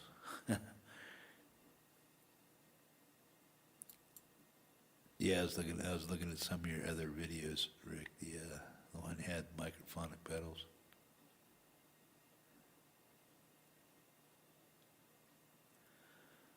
I like really clear bassy guitar riffs, but they have to be clear. I mean, they have to like bam, punch it. I mean, punch right through. Like the bass has to punch through the mids and become part of the mids or sound like the mids. But I don't know if you understand what I'm trying to say. But I want that bass, that hard driving, pounding bass. If you go to listen to Doyle from Misfits fame, if you go listen to Doyle and listen to his new album, Abominator. Well, it's been out for about 5-6 years now. And then he has another one called As We Die. Lewis, what's up, bro?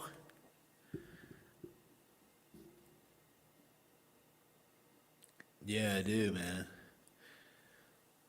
And if you try to listen to, if you ever listen to Wind Hand or Mono Lord or Acid Kings, those are doomish kind of stoner rock, you know, doomish kind of guys.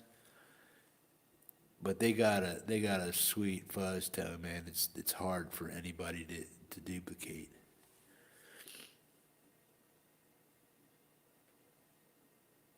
Those, what's up, buddy? Oh, you mean my background? Yeah. Cool, thanks, man.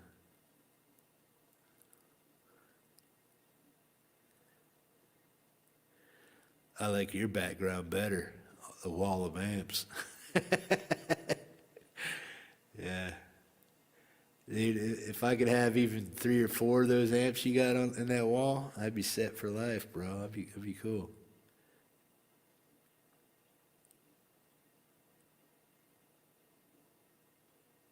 Hell yeah, buddy.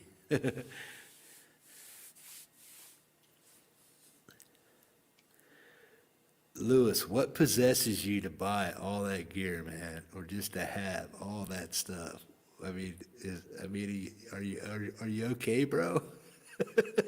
Do you need some help?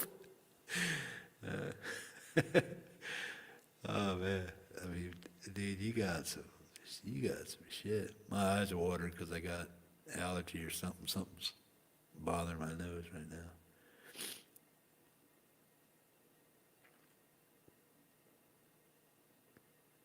Yeah, got to got to spend his money on something. Hey man, you could be spending on a lot worse stuff, right?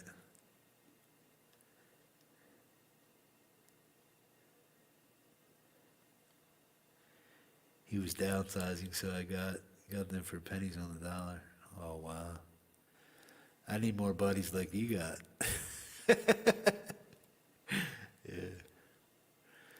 No, that's cool. Yeah, you sent me my first interface, so I probably wouldn't be sitting here with a headphone set on and a microphone in front of my face if you didn't send me that thing, man.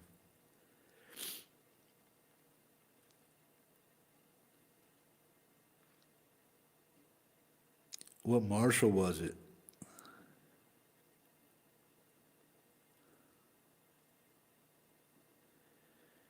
Yeah, it's good. I have no issues with it at all.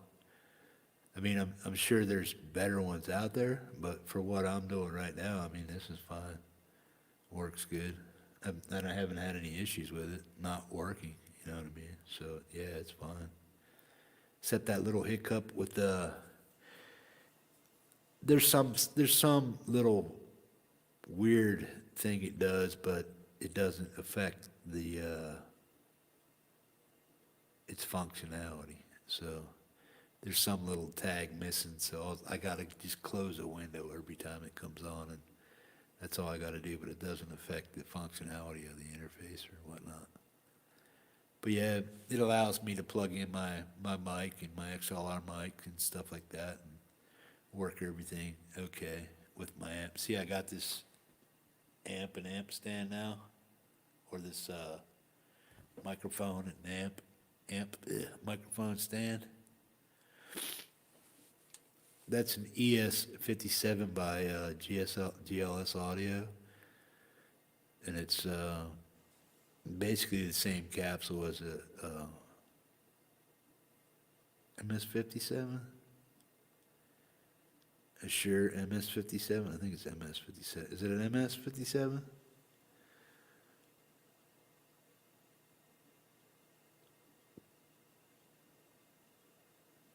Yeah, it's a good amp. I mean, it's for for any noob that wants a loud enough, giggable amp that has just about everything you need on it. And plus, you can also interface this, like if you're on stage or something, you could use your little laptop and you can use the Insider software. I'm sure you have a few Black Stars, so you know about the Insider software.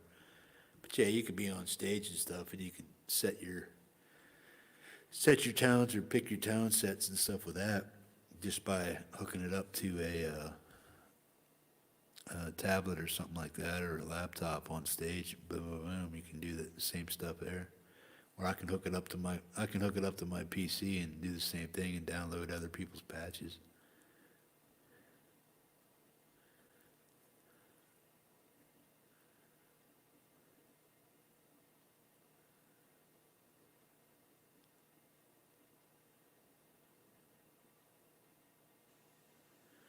The YJM. Now he names them after his kids and grandkids and stuff. What's the YJ? Who's the YJM named after, Lewis? He names them after family members, right?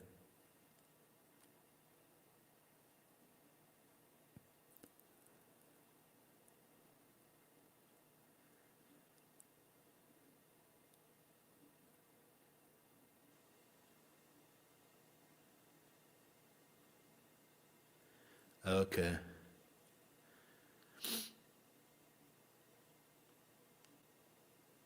Malmsteen Signature Series.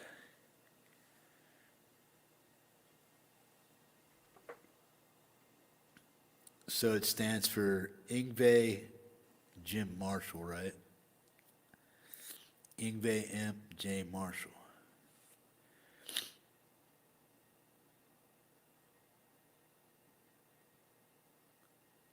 Because they got the Jim C. Marshall JCM 800, and they got the something 900.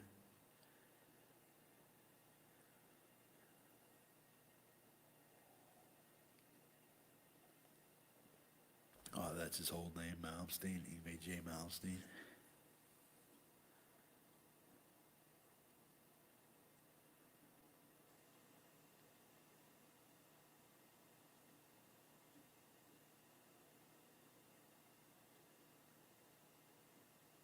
Okay, yeah.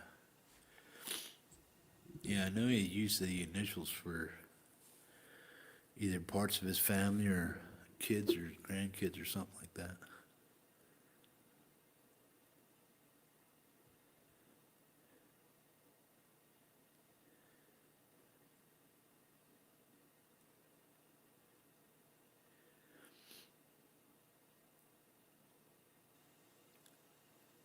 Hey, Lewis, your name is coming in gray with a check mark. What's that mean? Does that mean you're just like a verified user or what? Or having a verified account or what?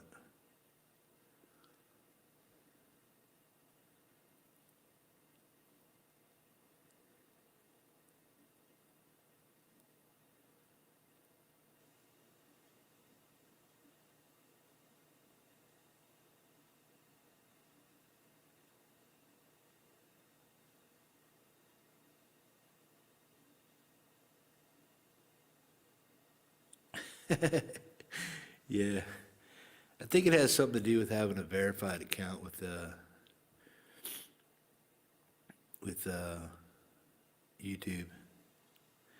I verified my account, but I don't know if I show up great to other people with the check mark or not or whatnot.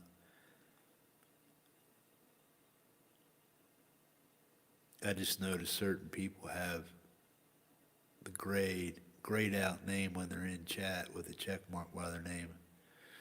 I just always thought it was because they were verified or whatnot. Damn, I got a allergy to something.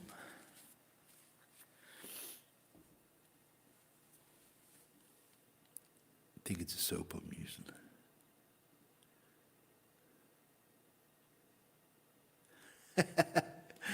Yeah, that's why I got rid of my 412 cab, because every time I cranked it, I had pictures hanging on the wall. They all fell off the wall.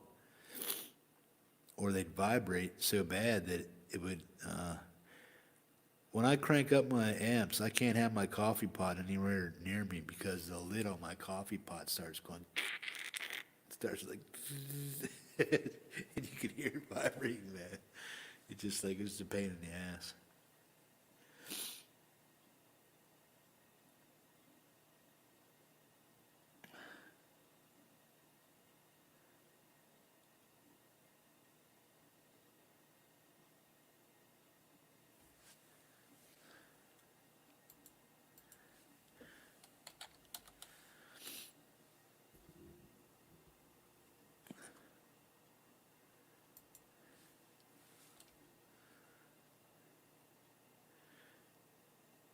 Guys, when I type, when I come off in chat, what do I come out as?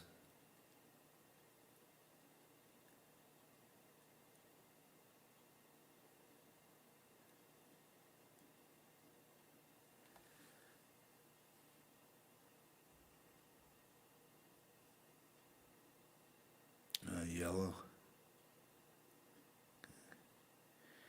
Yeah, that's because I'm like the owner of this chat. That's all it's telling people, that I'm like, this, like it's my chat. Yeah, that's all that stands for. But I've seen when certain people go into other people's chat rooms, like Robert Baker, I noticed his is like that. I don't know if it's because you're over 100,000. I don't know if it gives you, because you're over 100,000 subscribers or something like that, it gives you special chat status to let people know that, hey, this guy's a verified user over 100,000, blah, blah, blah, something like that. But I noticed that certain people have it, certain people don't.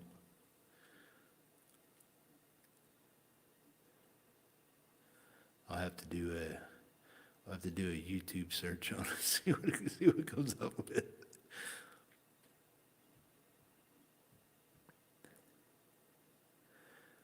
Lewis, what do you got coming up on your channel, buddy? You got any special guests coming up anytime soon?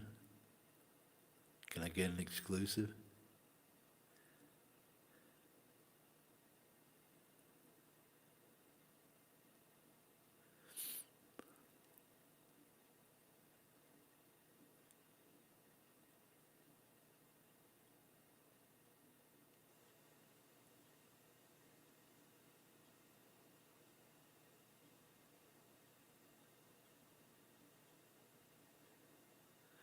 Oh, sweet. What are you doing now, Lewis? Weren't you you were in some tech stuff before, right? You in the same field or what?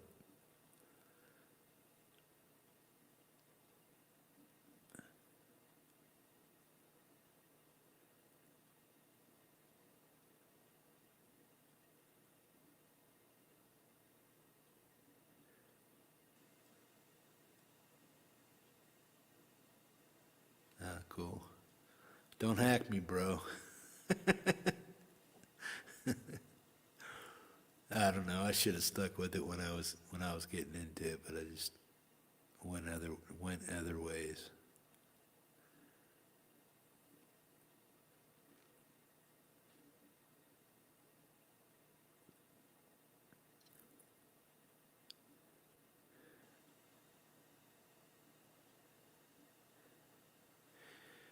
Yeah, that's what I thought. Some of the amps that Marshall makes, they're like the initials that he uses them. It's not because they stand for certain technology or certain things in the amp. It's just a family member's name. I don't know if that's just something I heard a while ago.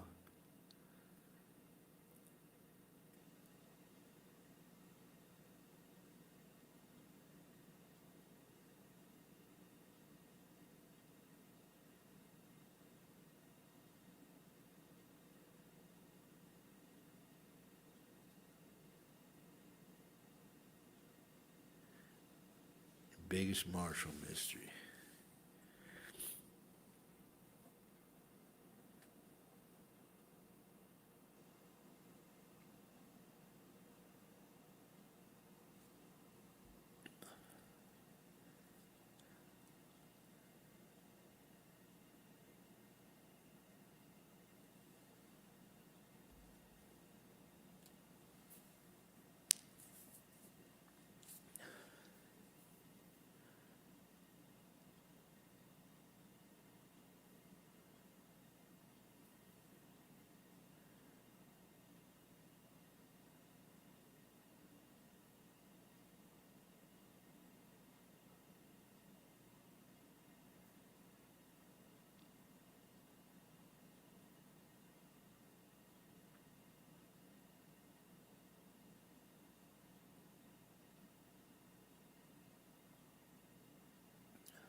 You mean like the new code amps and stuff, or just going digital instead of the two amps and stuff like that? Is that what you mean, TK?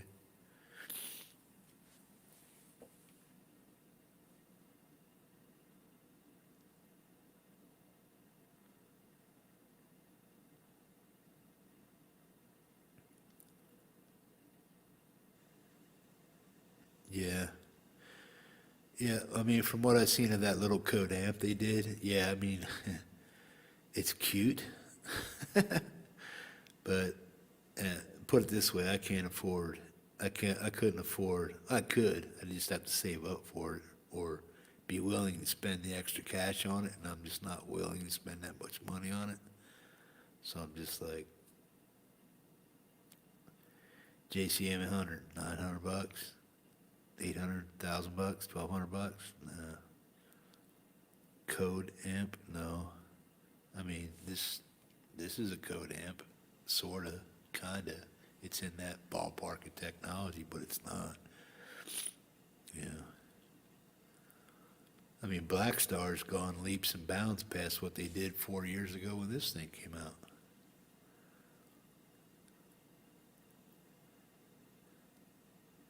Somebody was talking to me last night about the silver something line.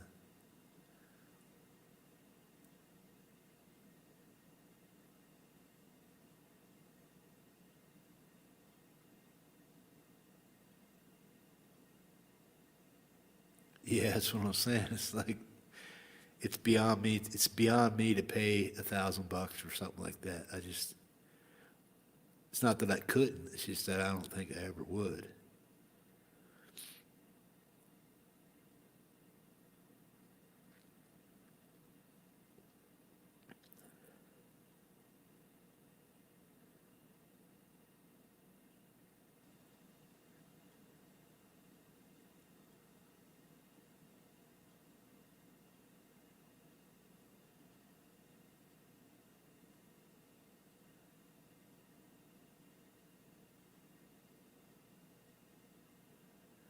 Yeah, exactly. I mean, I got the orange. I got this here for Doom and pedals. That's it. Because this one, the Black Star, has everything effects-wise that I could want to use, and I can hook it up to my PC and download more patches and whatnot, and customize what goes into the amp and download other stuff that goes into the amp as far as firmware and whatnot. So, yeah, it's moddable in that aspect. It has, the four delays, four reverbs, and four modulations, resonance and presence control, master volume, six set tube emulation, KT88, 6L6, 6V6, KT66, EL34, EL84. So I could get some tones out of it, yeah. That's pretty much why I bought it, It was good quality amp for a decent price that did a lot of things that a lot of other amps couldn't do or can't do. Does it sound really great? No. Does it sound good enough? Yeah. Does the job. It's a little workhorse, yeah. The orange, that thing's just a beast. It's just a one-trick pony with reverb, like you were saying about the JCM 800. But it takes pedals well, especially the fuzz. And that's what I got it for. That's the only reason I got it, was to jam fuzz and play Doom on it.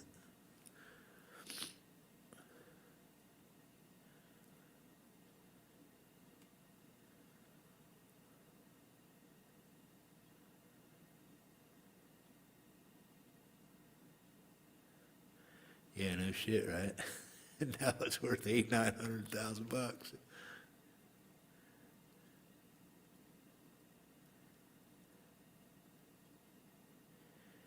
Yeah, if I had half the brains to get in on what I should have got in on as a kid, man, I'd be a rich son of a bitch right now, collecting all that stuff.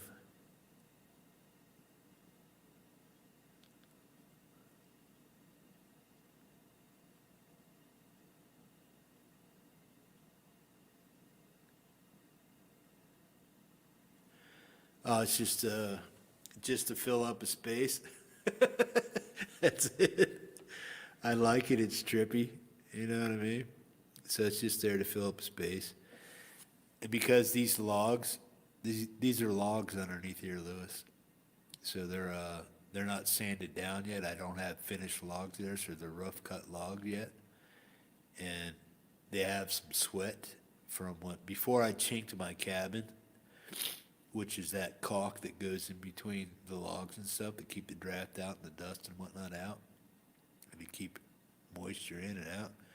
Well, before I chinked my cabin, the first 2 years I lived up in here, it wasn't chinked. I had plastic on the walls on the inside, And then I got a little bit of sweat and water damage on the log, so this is covering some of that up.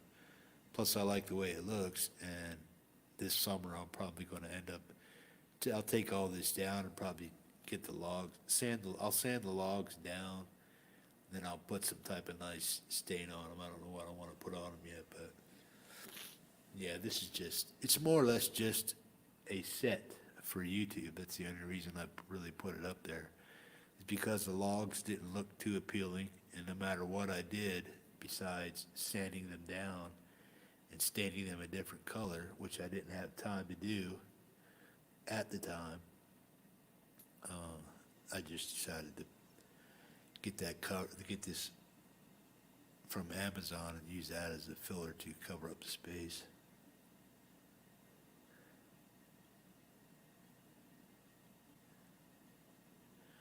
No, it's the CR120, Rick. It's the big boy. Quinn, what's up, bro?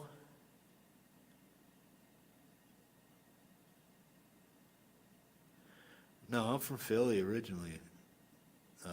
Lewis, I thought you knew that. It's all right. You probably forgot half the stuff everybody's told you about them by now. No, I'm from Philly. Was born and raised in Lancaster County, moved to Philadelphia later in life, so I just pretty much equate myself with Philly in Pennsylvania. And I moved to Alaska in 2001, April 2001, so this April will be 20 years I've been in Alaska. Wait, no, 19 years I've been in Alaska. I built this cabin by myself. I had a little bit of help, but I primarily built most of it myself. And then I've been just living here ever since.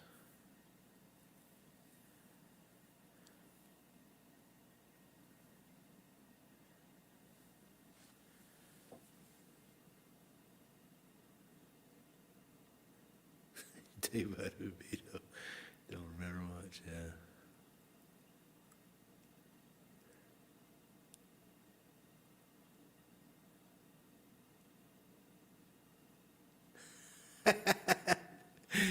Yeah, I hear you, Quentin. You do stupid stuff, people come and watch it, and you try to have a decent conversation, and you try to do something productive, but people go for the oddball shit more than they do the real stuff.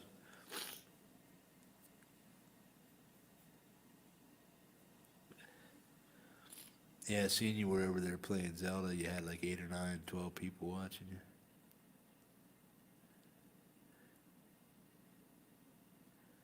Oh, I love it. I love Alaska, bro. I'll die here, man. Unless for unforeseen circumstances take me out of the state, or I kind of have to leave. I don't see myself going anywhere. I wouldn't want to live anywhere else.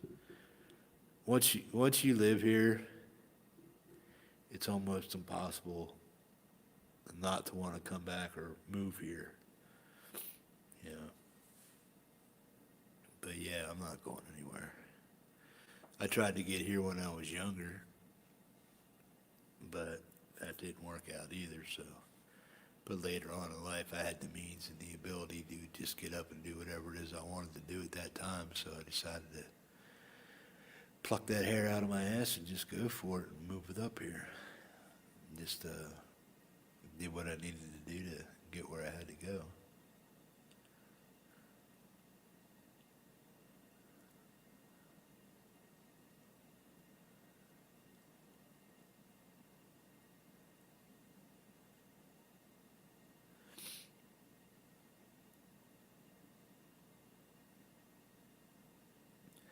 No, certain soaps that I'm using,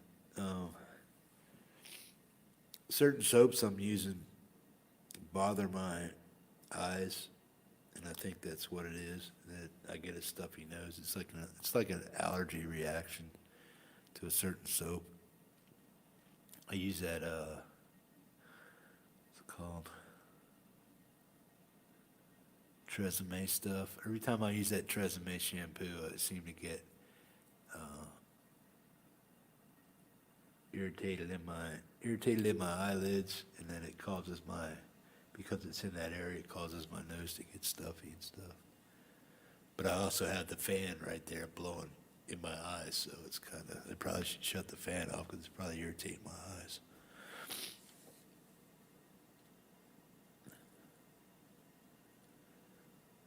Oh yeah, I am, man.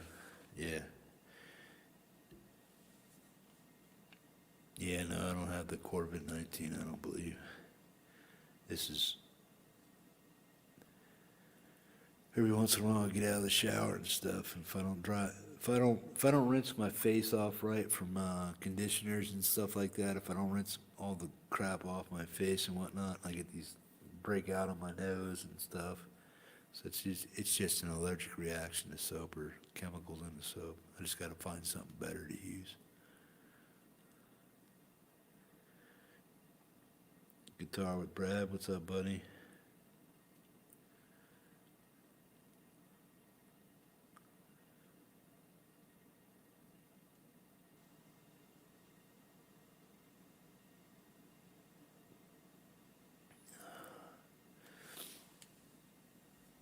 Dang, what happened? Did Johnny Bean shut down or something?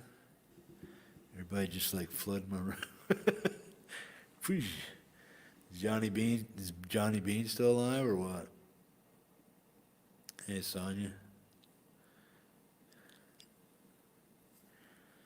Yeah, I think Johnny Bean just dropped off the planet.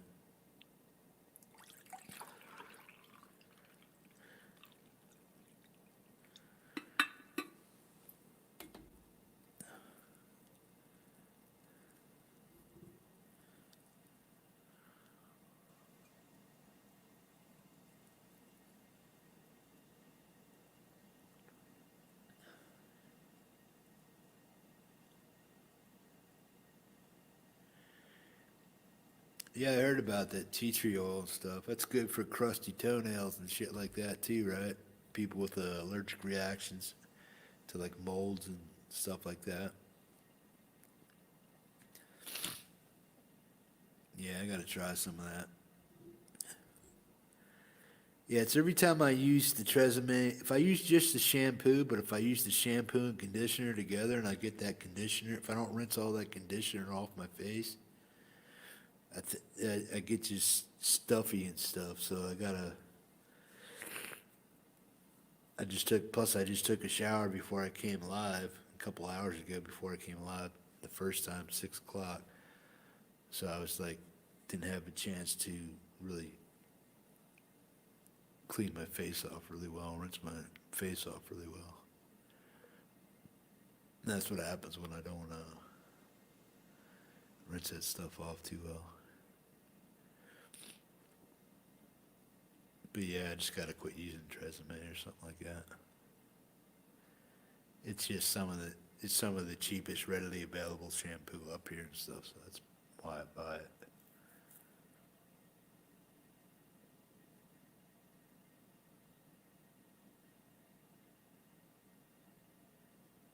Oh, you've been here the whole time, Sonia?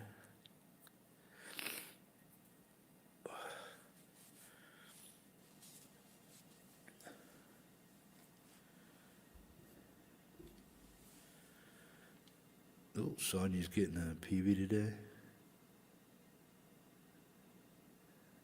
Yeah, whatever the old lady buys, yeah. You just got stuck with it, right? Take it and you like it. They use the Tresemme stuff too. Yeah, if I don't rinse all the conditioner off my face or get it all off my right here, I break out on my nose a little bit, and then I get sinus stuff going on. I don't know, whatever's in it, I got to stop using it because it's only when I use that stuff that it happens.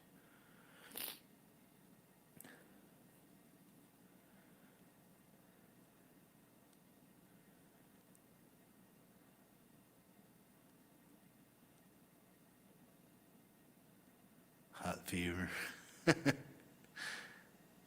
Can't find it anymore. Yeah, I'm not big on perfumes and body sprays and real stinky stuff. You know, the perfumey stuff.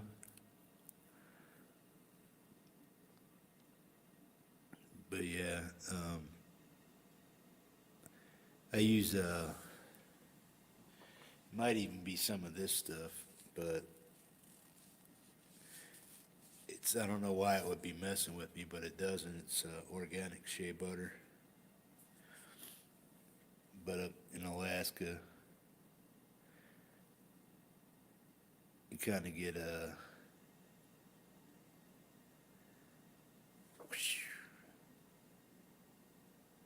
Come on, buddy. Wait a minute.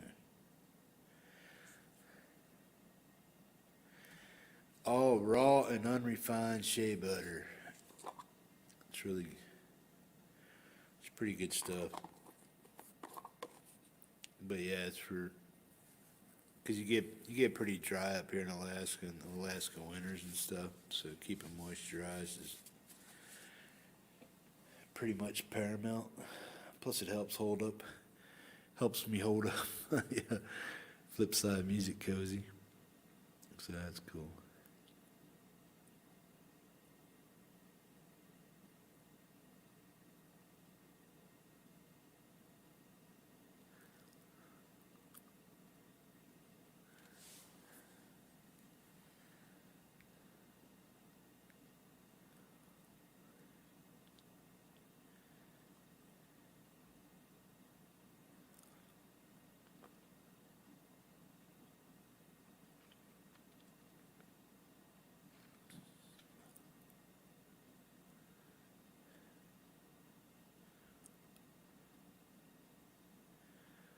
What's your video on, Brad?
Let me see if I can find. Let me see if I can find it.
Cool, bro.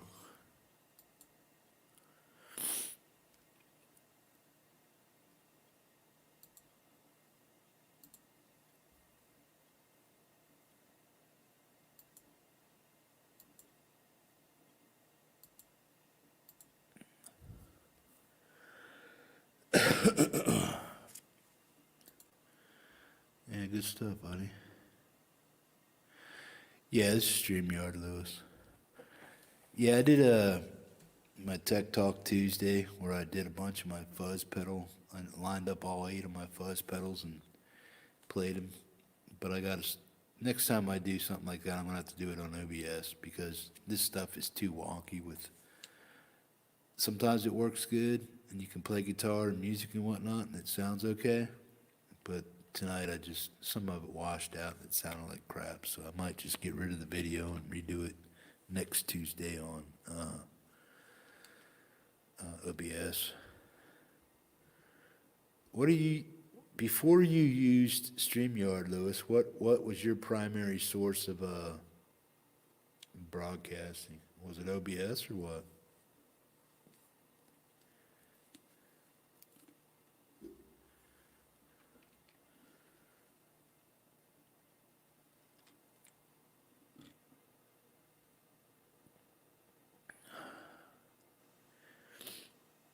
Yeah, no worries, Brad.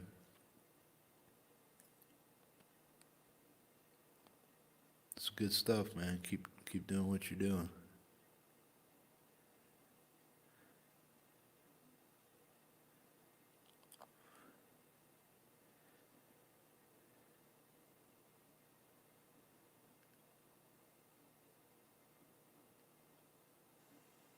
Okay, but it had nothing to do with OBS, Lewis?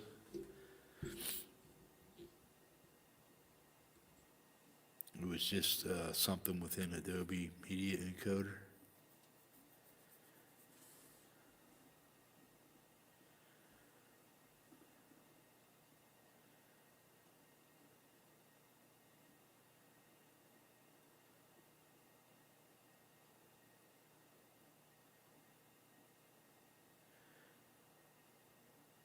Yeah, that's what I'm saying.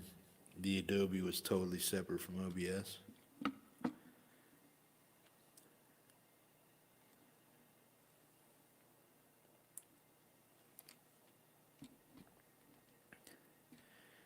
Yeah, I mean, this is okay just for having like casual conversations, and if you wanted to invite guests on, which is really cool because you can't really do that on OBS or Streamlabs. You can, but it's very difficult to do it because you have to use Google Hangouts and whatnot and manipulate it certain ways and share screens certain ways to get it to work. And it's just more of a hassle than it is, so it's nice that you can have up to 6 people on here with 3 people waiting in the wings. So you can have up to 9 people in here, but only 6 on the screen at a time, which is cool. And it's quick, fast, click, click, click, and you're live. OBS is a little bit of time to set it up, make sure you got your right keys in there and all the other stuff. And then you got to make sure you're recording properly and whatnot. But yeah, this is very quick and easy to do.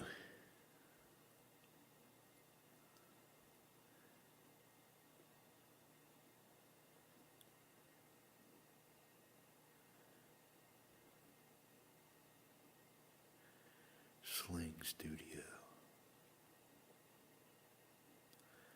Okay. Now, when you're doing the multicam with Sling Studio, are you just using Sling Studio or a multiple of stuff? Your Adobe and Sling mixed together, and then adding multiple cams to your whatever. You know what I'm saying?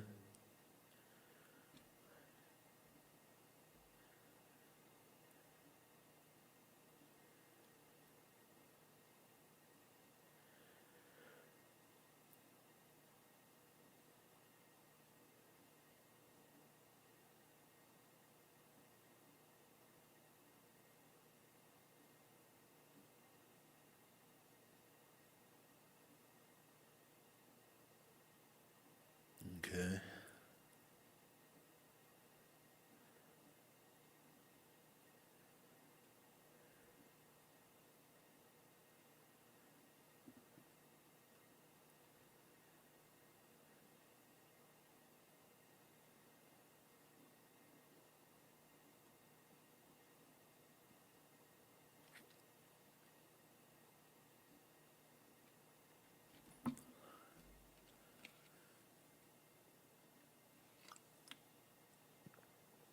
Brad, where are you from, buddy?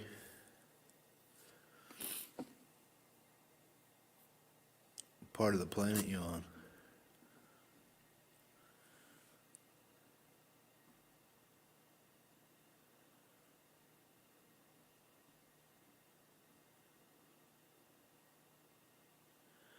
Cool. Is Sling Studio is free, Lewis? Is it free to use? Ah, cool. Cape Town. Nice, bro.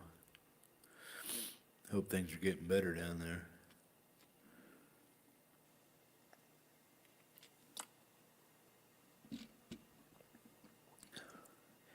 The Antwoord.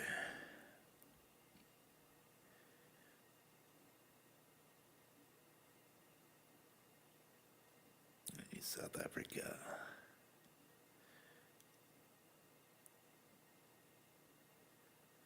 Cool, bro.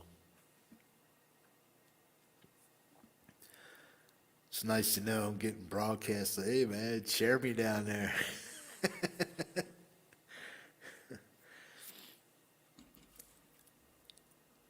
That's cool. Damn, the hippie show made it all the way to South Africa, man. That's awesome. That's like all the way around the other side of the planet. Holy shit.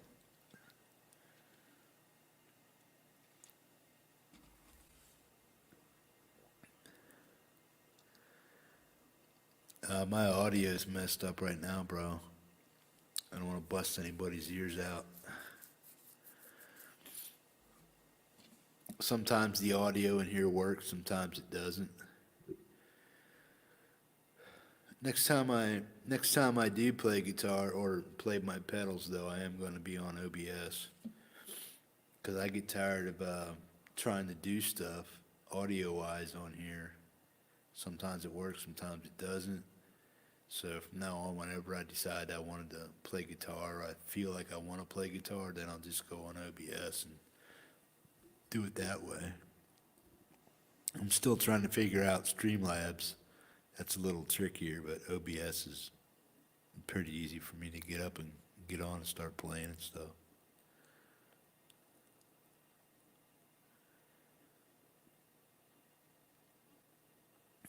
Ah, cool. Is anybody watching? Yeah, you gotta make sure they're watching, bro.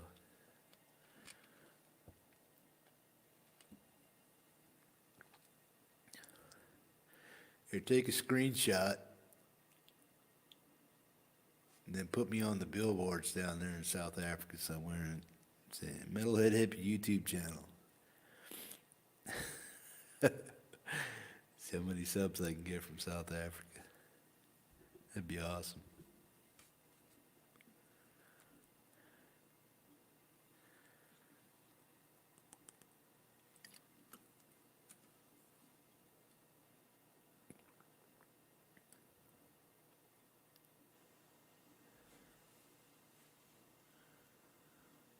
Ooh. Lewis, that's your Sling hub cost you $600-800.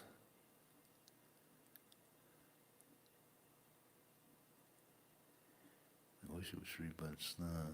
The hub costs $800, but it's cheap compared to the balding cameras. Okay.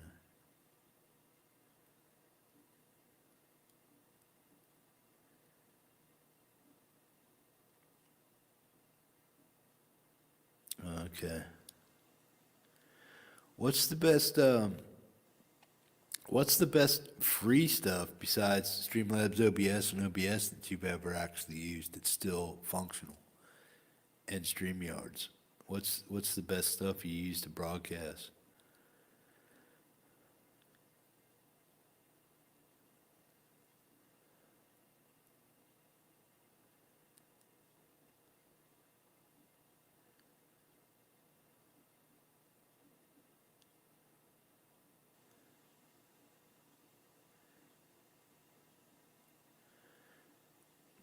Who's Buddha owned by? Isn't Buddha owned by somebody else now? Didn't somebody else eat them up?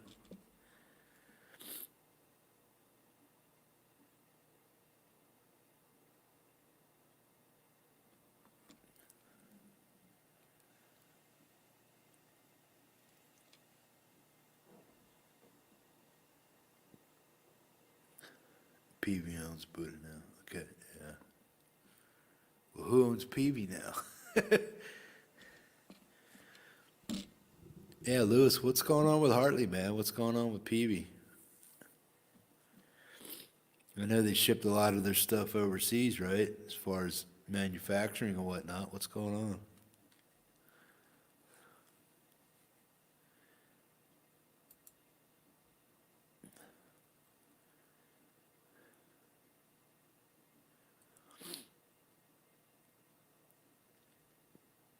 Just a little reminder, please like, share, and subscribe. It's appreciated. And let's shamrocking for the cure, man. Let's get this COVID-19 stuff whipped out. And for any of you late night hours folks out there, grab a pint and a guitar and jam out, man.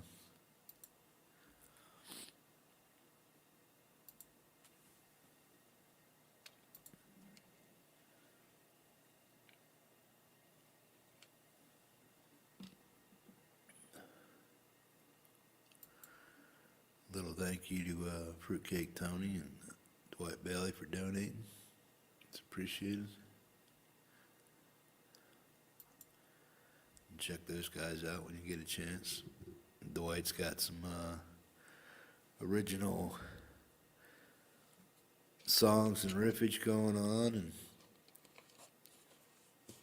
and Tony's got a pretty decent memorabilia collection with pics and backstage passes and whatnot. Check him out too.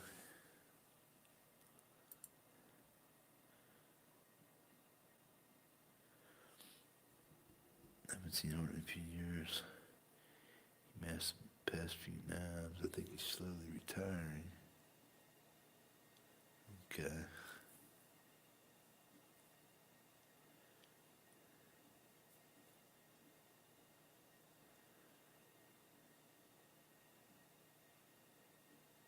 Still put out good apps, yeah. Yeah, I keep telling you guys, I had the 65/5 plus 112 combo. That thing was ice picky on the ears.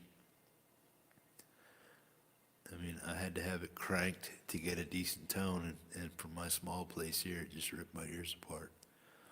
I only put about maybe 20 hours on the tube set, and I sold it on Craigslist for $550. So I kind of got my money back out of it. And part of that money went to buy that orange right there. I just needed something that had a better pedal platform. Even though the 6505 had 6L6 tubes in it and shit, and it sounded good when I could get it to sound good. The guy that bought it, he was in love with it, so I'm just glad it went to somebody that appreciated it and wanted it.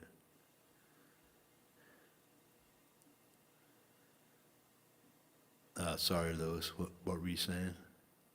What amp?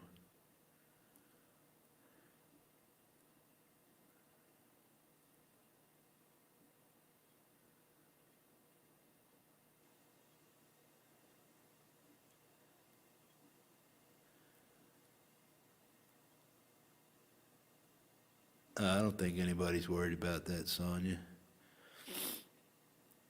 Just come out and do the best you can with what you got, man. Body or gear. I'm all crippled up too, man. You know.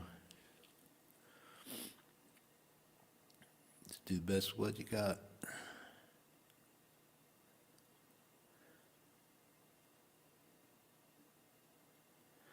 The 65/5 plus 112 combo. I had to crank it way too much, Lewis, to get it to sound good. And when I did get it cranked up, my ears just, whew, that big ass Sheffield speaker, it had it. I think it had the Sheffield in it. I'm not sure. It might have. But it just shrilled, just like, in my ears, man. I had to it just hurt.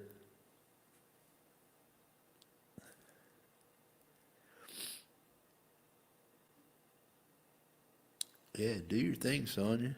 If you can make music and play music and it makes you happy, it's all that matters, man.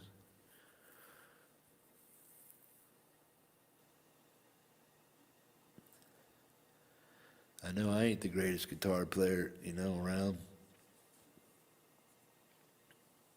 but I try. And I can see myself getting a little better here and there. If I can get some instruction on certain techniques and certain ways to do things, once I grab something, I got it. And then it's just perfecting it. That's where I'm at. When I learn something, I drill it into my hands and the muscle memory the best I can as far as like rhythm chugging and stuff. I'll do it over and over and over and over again repetitiously until I feel like I got it down, and then I'll add something to it. And I'll just keep doing that until it gets better and better.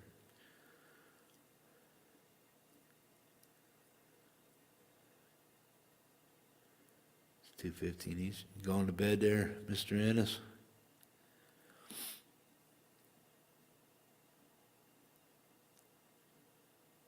Yeah, you just gotta pound it home until you get it, man. Do the best you can with what you got, man. That's all you can do. And if you can't do something, if you find you can't do something at all, try something different. Make it your own. Work with whatever ability or disability you have. Just because you can't make the same music everybody else does doesn't mean you can't make music. You just make the music sound the way it has to sound for your ability, or whatever your ability or disability is. Then you'll be fine.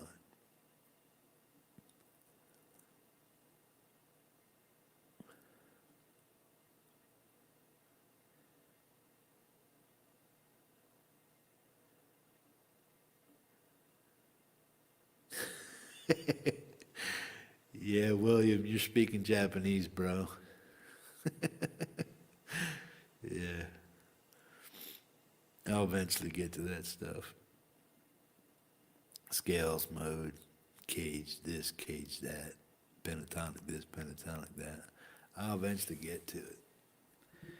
Right now, I'm basically working on, what I'm really working on is like the technique of learning to get through different string patterns and chords and stuff like that. I need to be able to get when I'm picking a G, I need to be fretting a G. When I'm picking a B, I need to be fretting the B, or whatever, the E, the D, the G. I need to be able to get my fingers to connect. So I'm just, if I can get my fingers to connect with the string when I'm picking it at the same time, I'm having a good day. And that's where I need to be. I need to get my muscle mechanics for the guitar figured out. And then once I get that figured out, the muscle memory, the strings, once I can go up and down with the strings like this, if I pick an E, an A, a D, a G, a B, an E, if I can get that, boom, boom, boom, boom, if I can get that down, I'm good. That's right. That's where I'm at. All that stuff would come much later, scales and whatnot. But I appreciate the suggestion.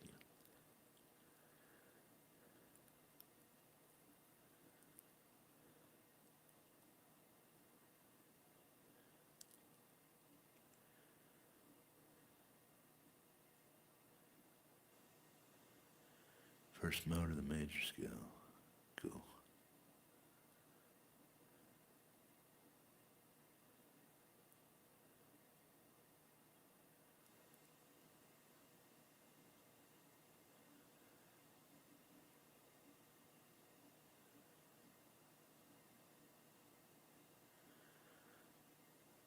Yeah, go for it, Sonya.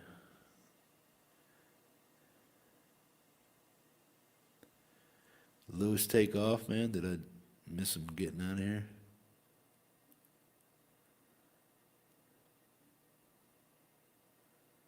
Or is he hiding in the bushes?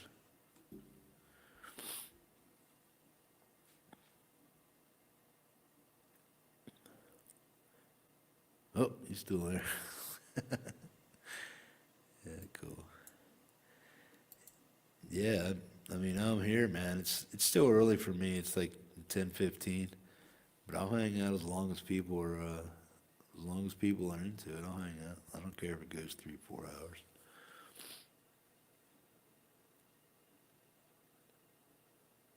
Cool, Brad.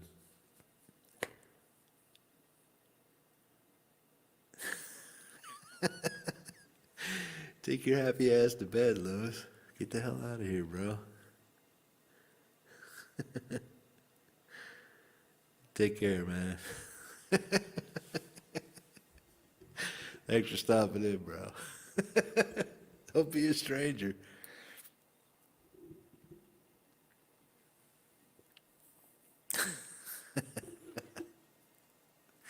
He's like, what? Lewis is like, what? It's like, wake up, buddy.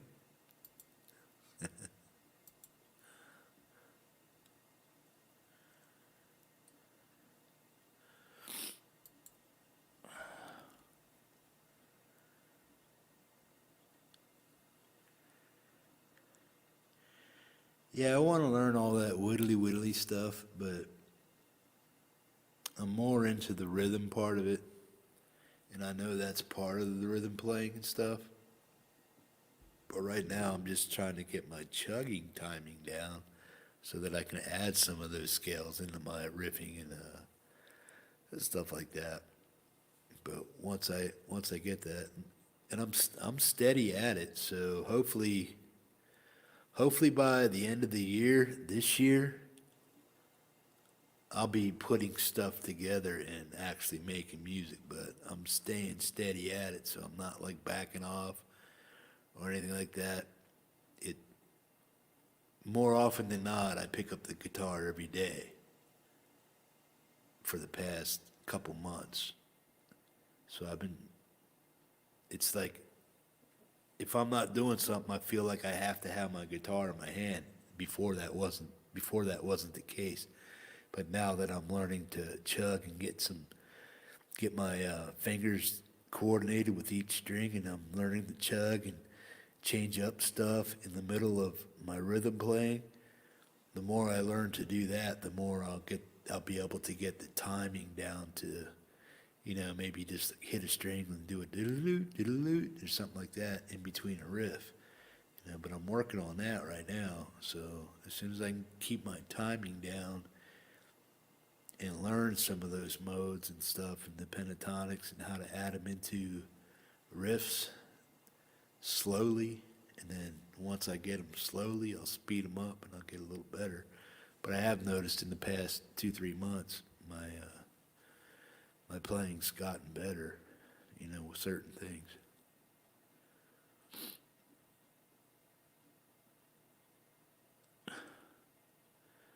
Oh, Emma, where'd you go?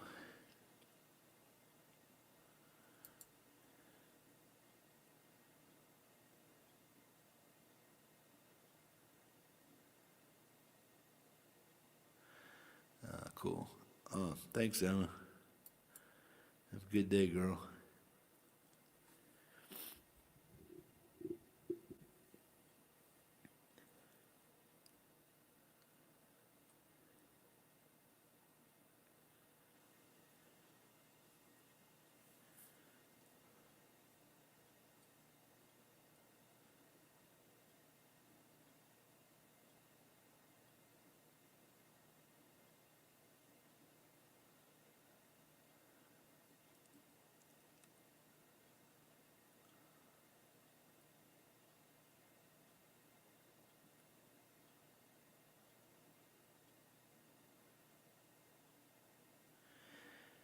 Yeah, like, I'm sure if, see, I'm not in a position either where I'm at or where I live and what's around and what's available to me. I'm not close or nor do I have the ability to get out and do like guitar classes or clinics or meet up with people or just do whatever it is I want willy-nilly.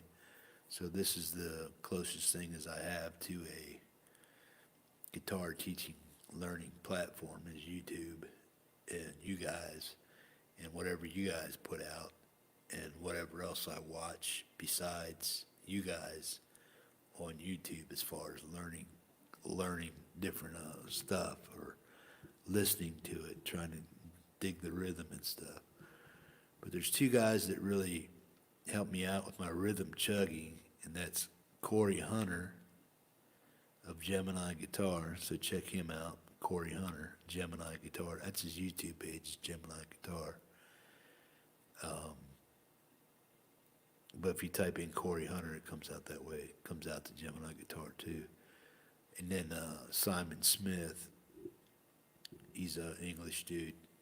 He plays like death metal and stuff like that, but and metal.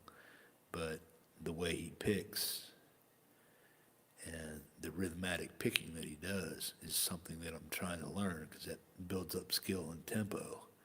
So that's kind of where I get that stuff. So Corey Hunter and Simon Smith are two good people for learning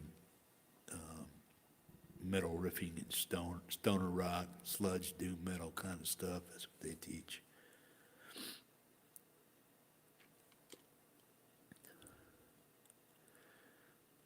Yeah, Simon's real cool, and then so is Corey. Corey's like real mellow. Takes you through it. He'll play it a couple times, and then he'll take it through bar by bar. And of course, everybody knows Bobby Crispy. He's been around for a while, doing stuff. And then there's two brothers from Brazil. They're called the Dotti Brothers, D-O-T-T-I Brothers, Dotti Brothers. He plays, he'll play songs straight through with the tab running with it as he's playing. So you can see what he's actually playing while you watch his video. So he'll play the song and have the tabs running underneath it so you can actually see what he's doing. And then if you slow the video down, down to like half speed, you can kind of play along and get the rhythm, and then speed it up just 3/4 speed, and then boom, eventually you'll be playing the riffs right along with him. And that's kind of what I've been doing with those guys, but they're pretty cool too. D-O-T-T-I, Dotti Brothers, Corey Hunter, and Simon Smith. Those are pretty cool guys to learn stuff, especially if you're into metal or modern metal and stuff like that. And then if you don't know JJ's One Girl Band, she's a pretty good guitarist. She does a lot of cover stuff.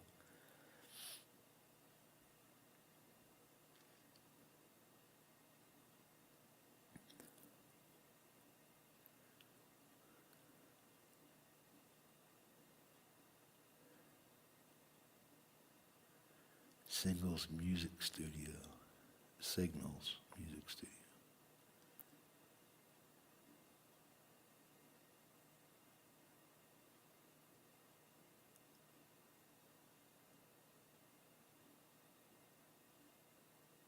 Knack for explaining stuff.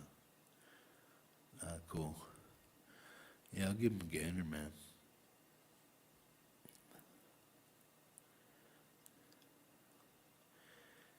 Yeah, it's on you, man. If you're still here, yeah, don't worry about what other people think about your situation, man. Just do what makes you feel good.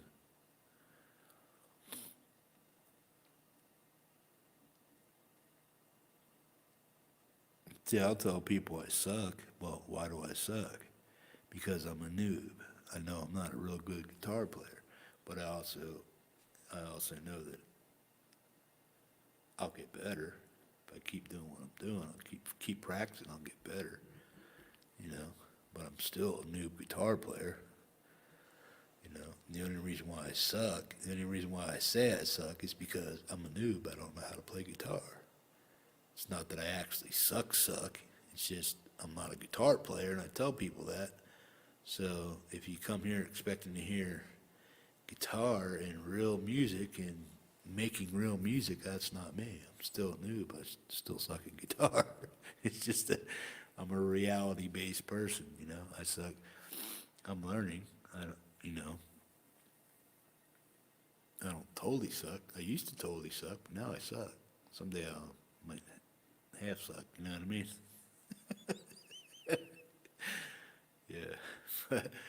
But it's not me getting down on myself because I think I'm not getting anywhere. I'm just a reality-based person. Can I get better? Will I get better? Yeah, if I keep practicing, I will. Eventually, I won't suck. It's just like Ben. What's his name? Ben. This is why you suck at guitar. Ben Eller, Uncle Ben. This is why you suck at guitar. So it's like, yeah.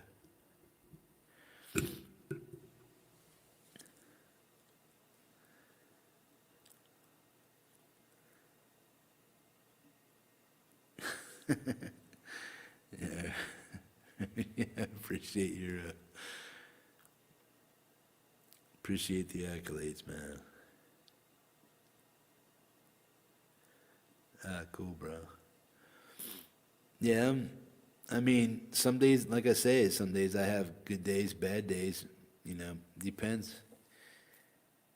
In the morning is best, but when I get up and start getting active, my blood starts pumping again. My fingers start getting swole, like they are now.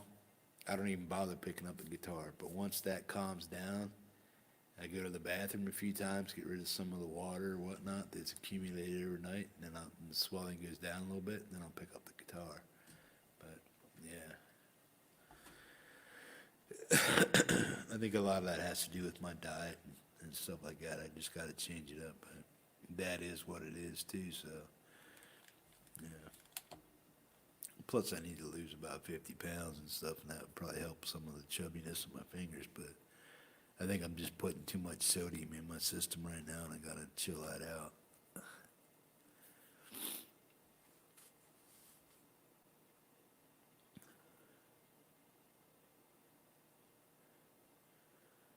Which one is it?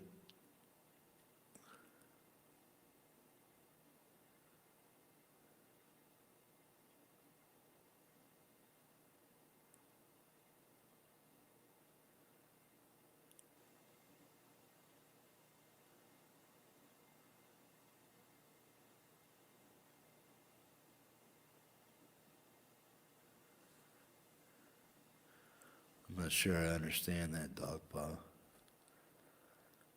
I can make sense out of scales, patterns, and modes for you easy. Can't help you with chugging after my time.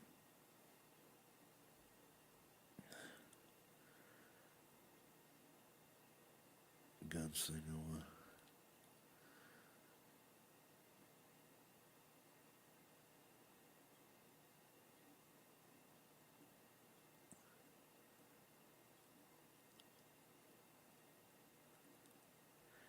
Yeah, I think everybody wish they had Buckethead's fingers, man. The kid's got like, he's like alien. He's like E.T., man. He's like, did you ever see the dude to go from 1 to 7, like no problem down, you know, and just like, whoop, 1 to 7. Whoop.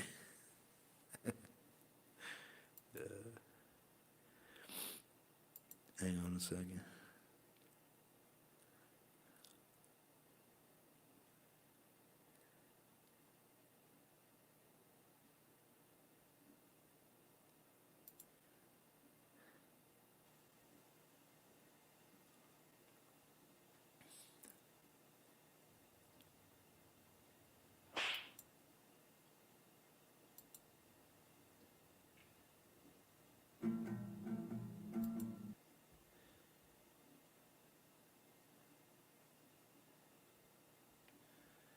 Hang on a second. Hang on a second. Do-do-do. Gonna share this video of Brad's here. I think it's an acoustic version.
Good stuff, bro.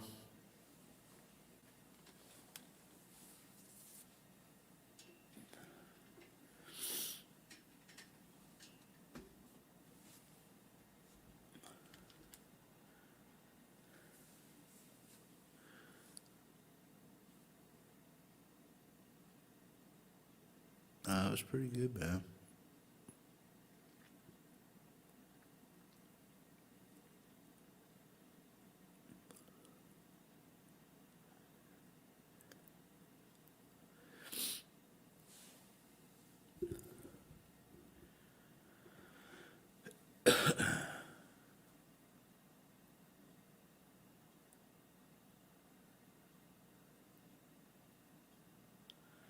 That cool. Did you watch it? Did you watch it like another time, Dog Paw?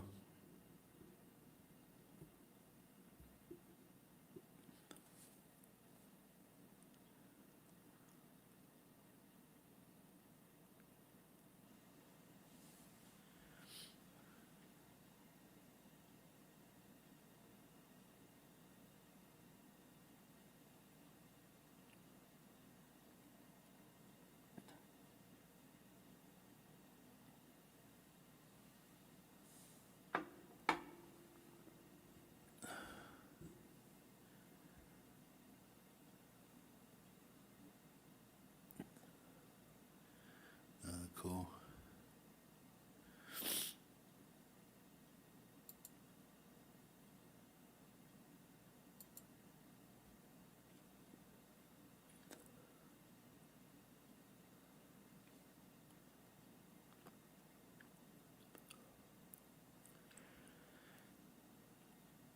Yeah, keep showing up, Brad. Don't be a stranger, man. People will help you out here in a little bit. Check out your stuff. Just keep putting it out, man.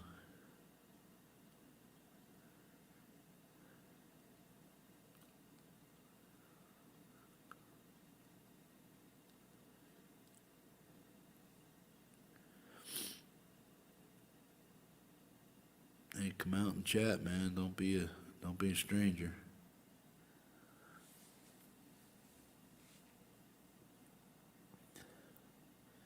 If you join the chat, come out and play.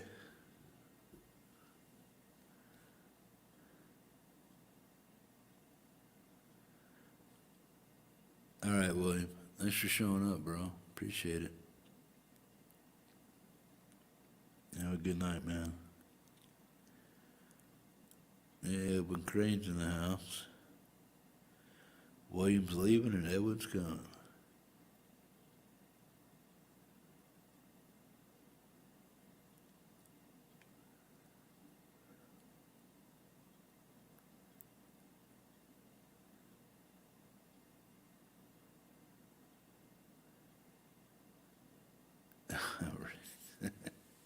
Rick was jamming. No worries, bro.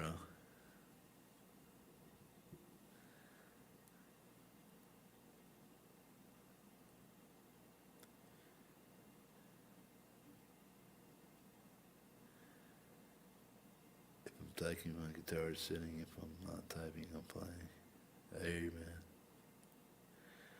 I'm the same way, man. When I'm watching other people's chats and stuff, I get the hankering to pick up my guitar and just start riffing on something. Depends what the other person's talking about.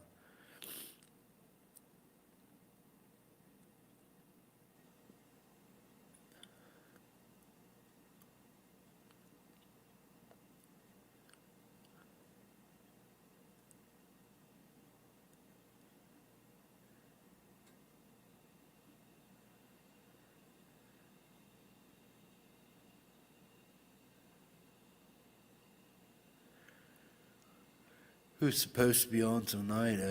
I didn't check it out, Zach. Who's on tonight?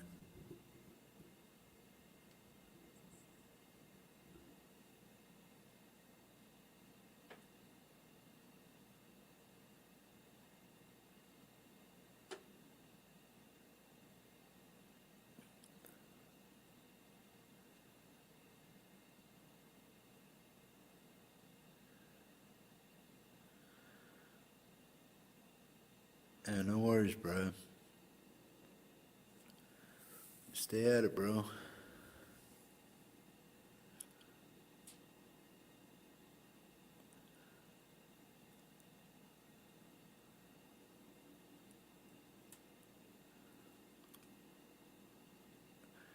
Zach, who's on the live wires tonight? I'll probably catch it as long as I'm up in time. But I've been sleeping till like 2 or 3 o'clock in the afternoon.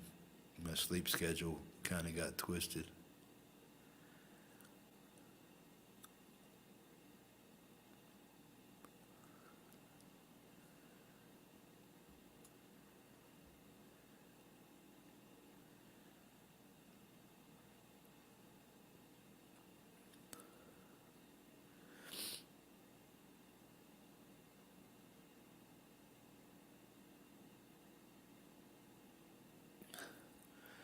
No, I mean, I've been streaming for the past 3.5 hours, yeah, 4 hours.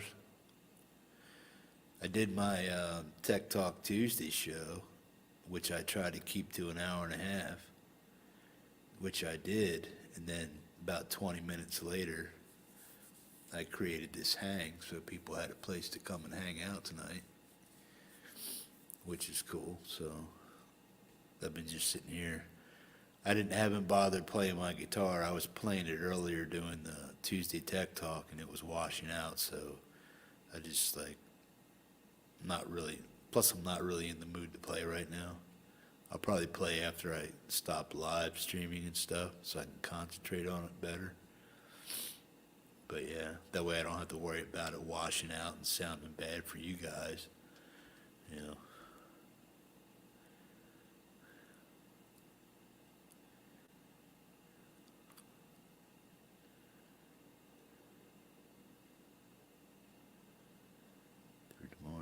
Pickups, basically 3 humbuckers, deep road tracks, single coil, 6 humbuckers, and a D-sonic pull size in the bridge. Oh, that one you were playing earlier, bro.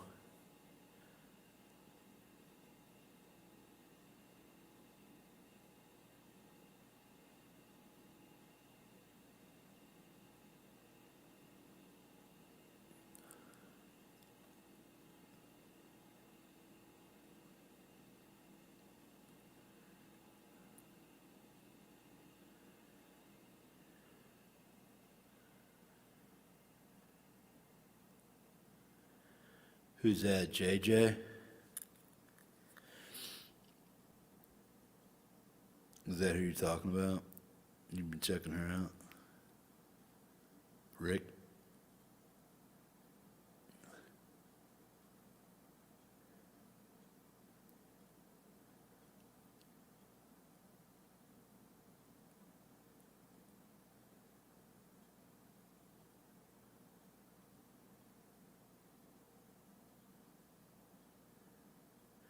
Who are you talking? What are you talking about, Rick? You lost me, bro.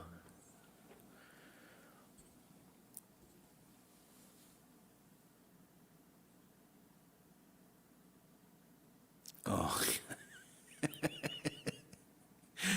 Yeah. Okay. Yeah. No, I dug the tone of that guitar, man. It was nice. You need to make more videos, bro. Cause I mentioned JJ's One Girl Band, and I'm like, did you go watch one of her videos or what? But yeah, if you guys don't know JJ's One Girl Band, check her out, man. She's a German chick. I mean, she can wail, man. I mean, she's no slouch on the guitar, put it that way.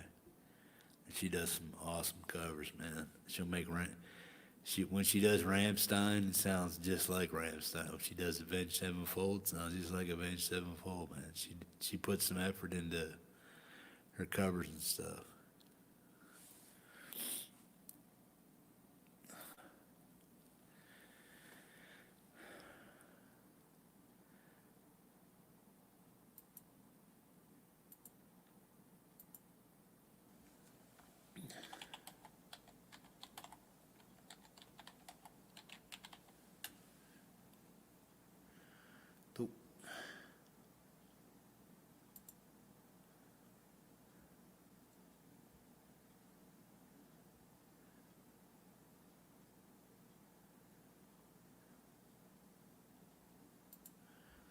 Here, I'll share a screen with you. This is who I'm talking about. So if you go check her out, you can see who I'm talking about. This is her. She's a cool little chick, man. This girl here right here can wail on guitar, man. You need to check her out.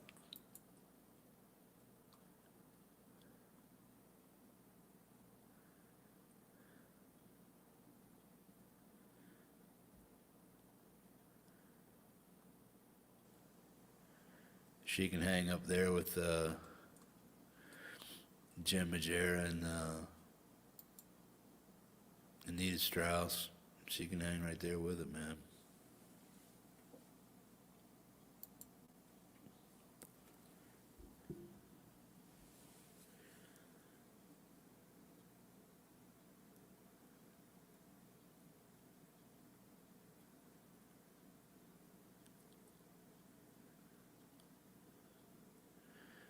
Yeah, JJ can play, man. She's in a all male band, and she's a lead guitarist for the band. It's Evanescence. Ever since Evanescence is Jim Majera's. But yeah, check out Evanescence, something like that.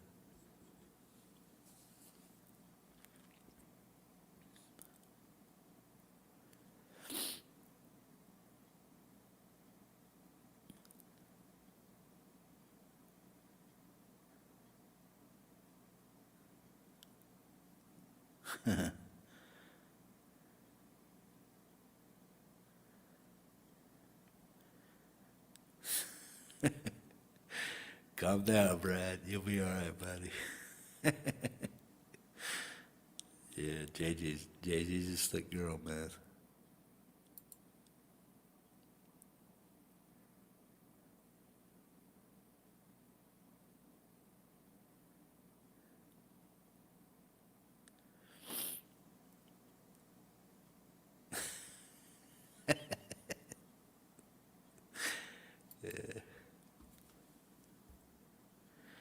I'm sick, I know. Yeah.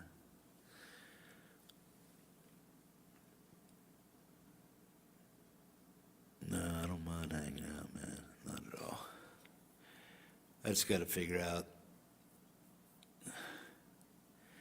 I'm going to set up a pedal board, which is just I'm going to have to get a new power supply.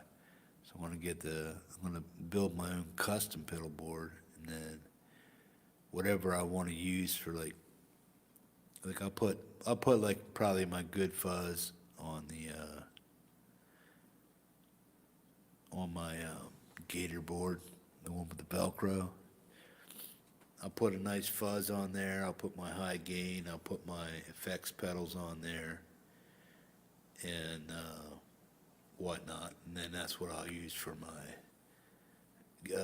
gig or my mainstay pedal board. And then my dolly board that I have here, my big slab of wood. I'll put these.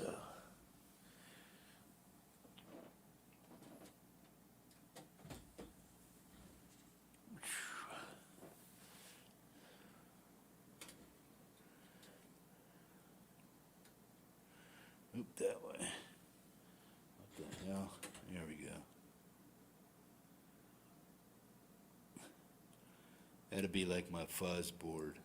I'll put all my fuzzes on there, and then I'll just jam out that way.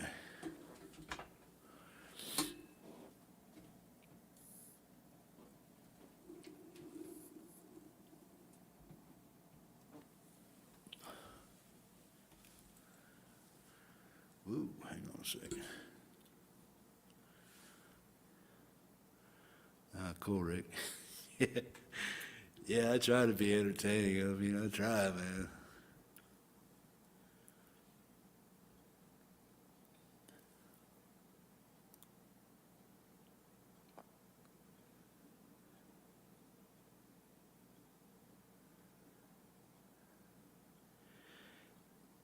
Yeah, well, probably what I'll do, probably what I'll do, maybe this week sometime instead of waiting until Tuesday, is I'll redo that, but I'll do it on OBS, and then I'll just label it as Tech Talk Tuesday number 10 and get rid of the old one, or just make that Tech Talk private and then make a new Tech Talk on Friday or Thursday or whatever, doing what I did there on OBS and just retag it as a Tech Talk Tuesday.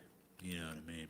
That way I can still get what I did up on the screen somehow, that where it sounds good.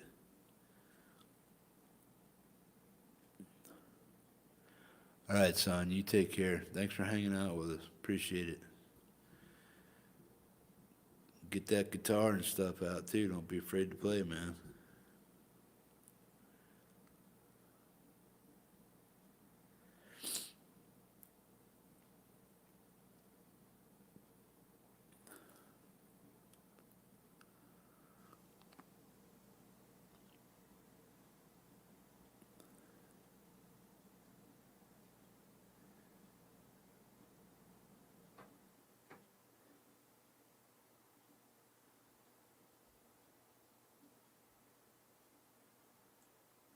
Cool. Hey guys, I'll be right back. I gotta use the little boy's room.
Boom. You back. You guys didn't trip out too much, did you? Had to knock out some of the lights in here, man. I was just like, eee.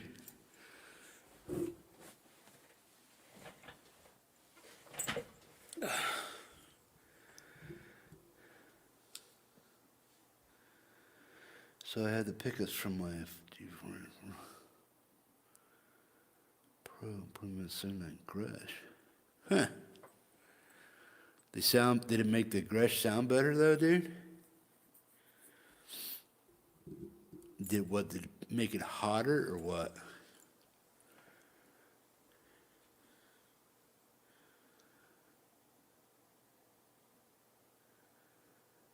Cool. Yeah, I had to turn out some of them lights, man. I was just like,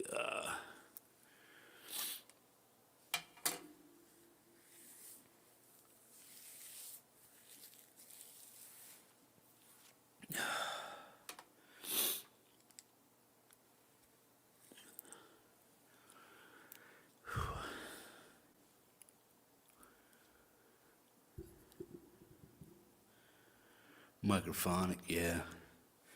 I get that with my 7-string if I'm too close to the amp. And sometimes I get it with the SG. It just depends on how much gain I'm whaling out of the amp and whatnot. But normally I get good tones out of my SG.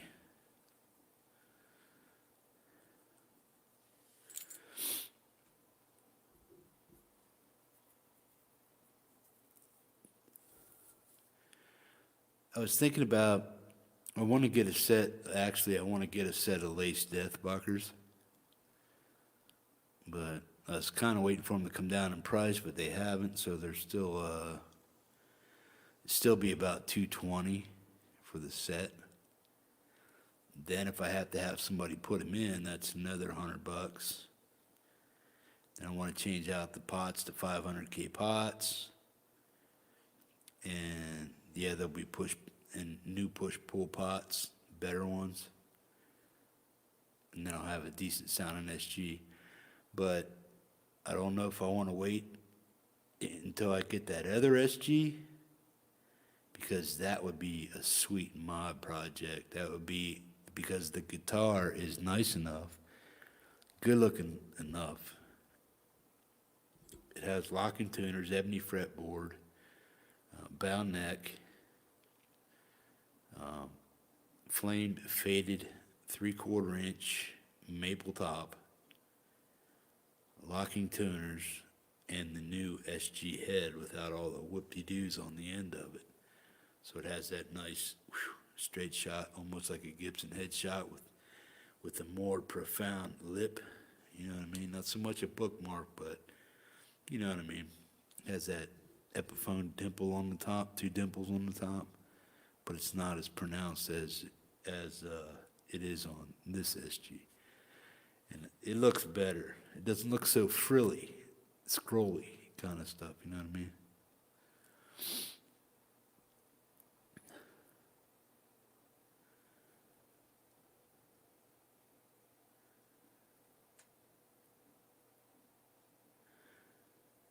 No worries, Brad. Keep coming around, man. We'll be here.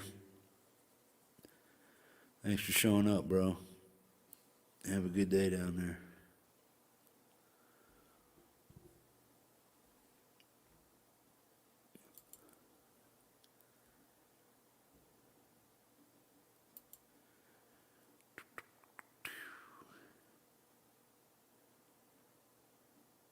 No worries, man. Yeah, keep coming back. Just watch for me to come on live and whatnot. See if I'm around. Check out some of the other people that do live shows and stuff too.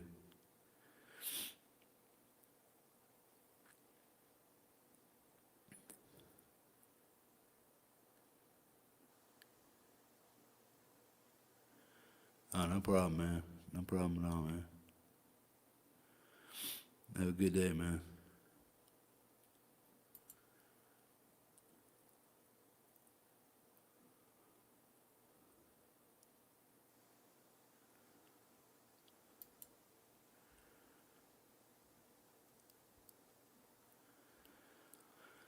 So how's everybody else feeling? You feeling all right, man?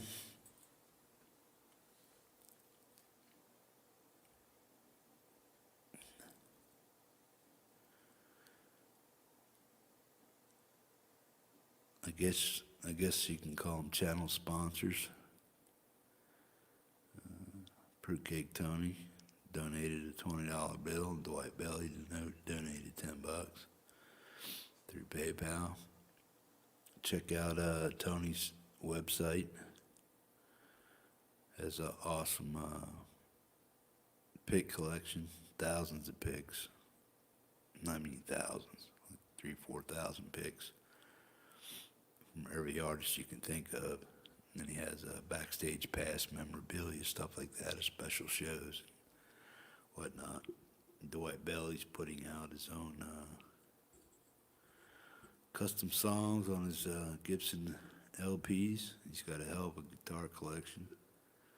He likes singing and picking his guitar, and I like showing him up here on the YouTube page, so I appreciate their support. It's the least I could do to scroll their names there and give them a shout out.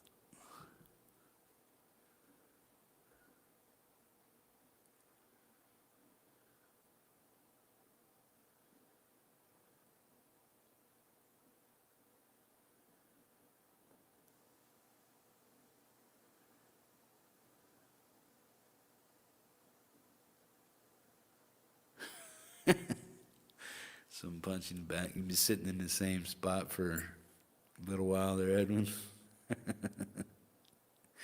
I get that too, bro. I'm just like, do you ever like pull your arms back and your chest goes pop? And you're like, you think you split your chest, man. He's like, I do that every once in a while. It's because you sit all slumped forward and shit in a chair watching the boob tube or the PC screen all day. You forget to stretch and move around and shit. Next thing you know, it's like, well, I got one of those ass donuts, you know, with the back relief crack in it and stuff, so it's like a half donut. If I didn't have that in my chair, man, my back would be done. So if you have that issue and you don't have that ass gasket seat on your seat, get one, man. It'll save your ass.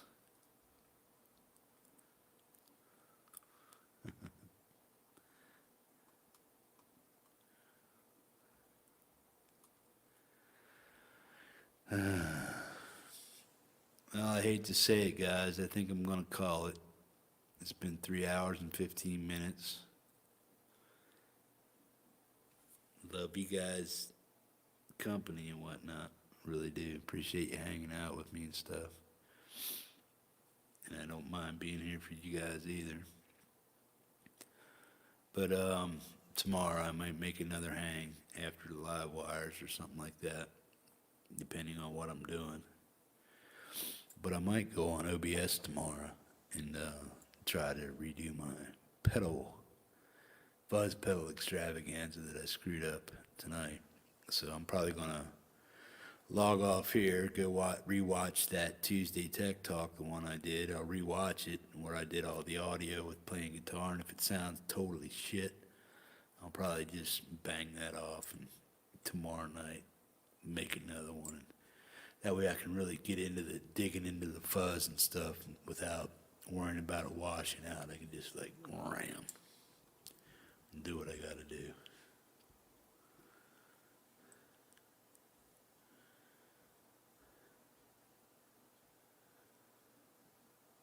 Oh yeah. Dude, if I do something I haven't done in a long time, like nail with a hammer and shit, my hands feel it, man. But put it this way, I'm not the man I was 10 years ago, because I was doing, even with one leg, I was doing some heavy constructing and moving tree stumps and logs and all kinds of shit, building sheds and doing shit for other people. And us, when all that shit stopped and went away, I got old quick, man. I feel everything I do when I do it. So I know what you mean when you're talking about the bent backs and whatnot. But hey, guys, show up tomorrow. I'm pretty sure I'll do a hang, unless something pops up. But I'm pretty sure I'll do a hang after the live wires.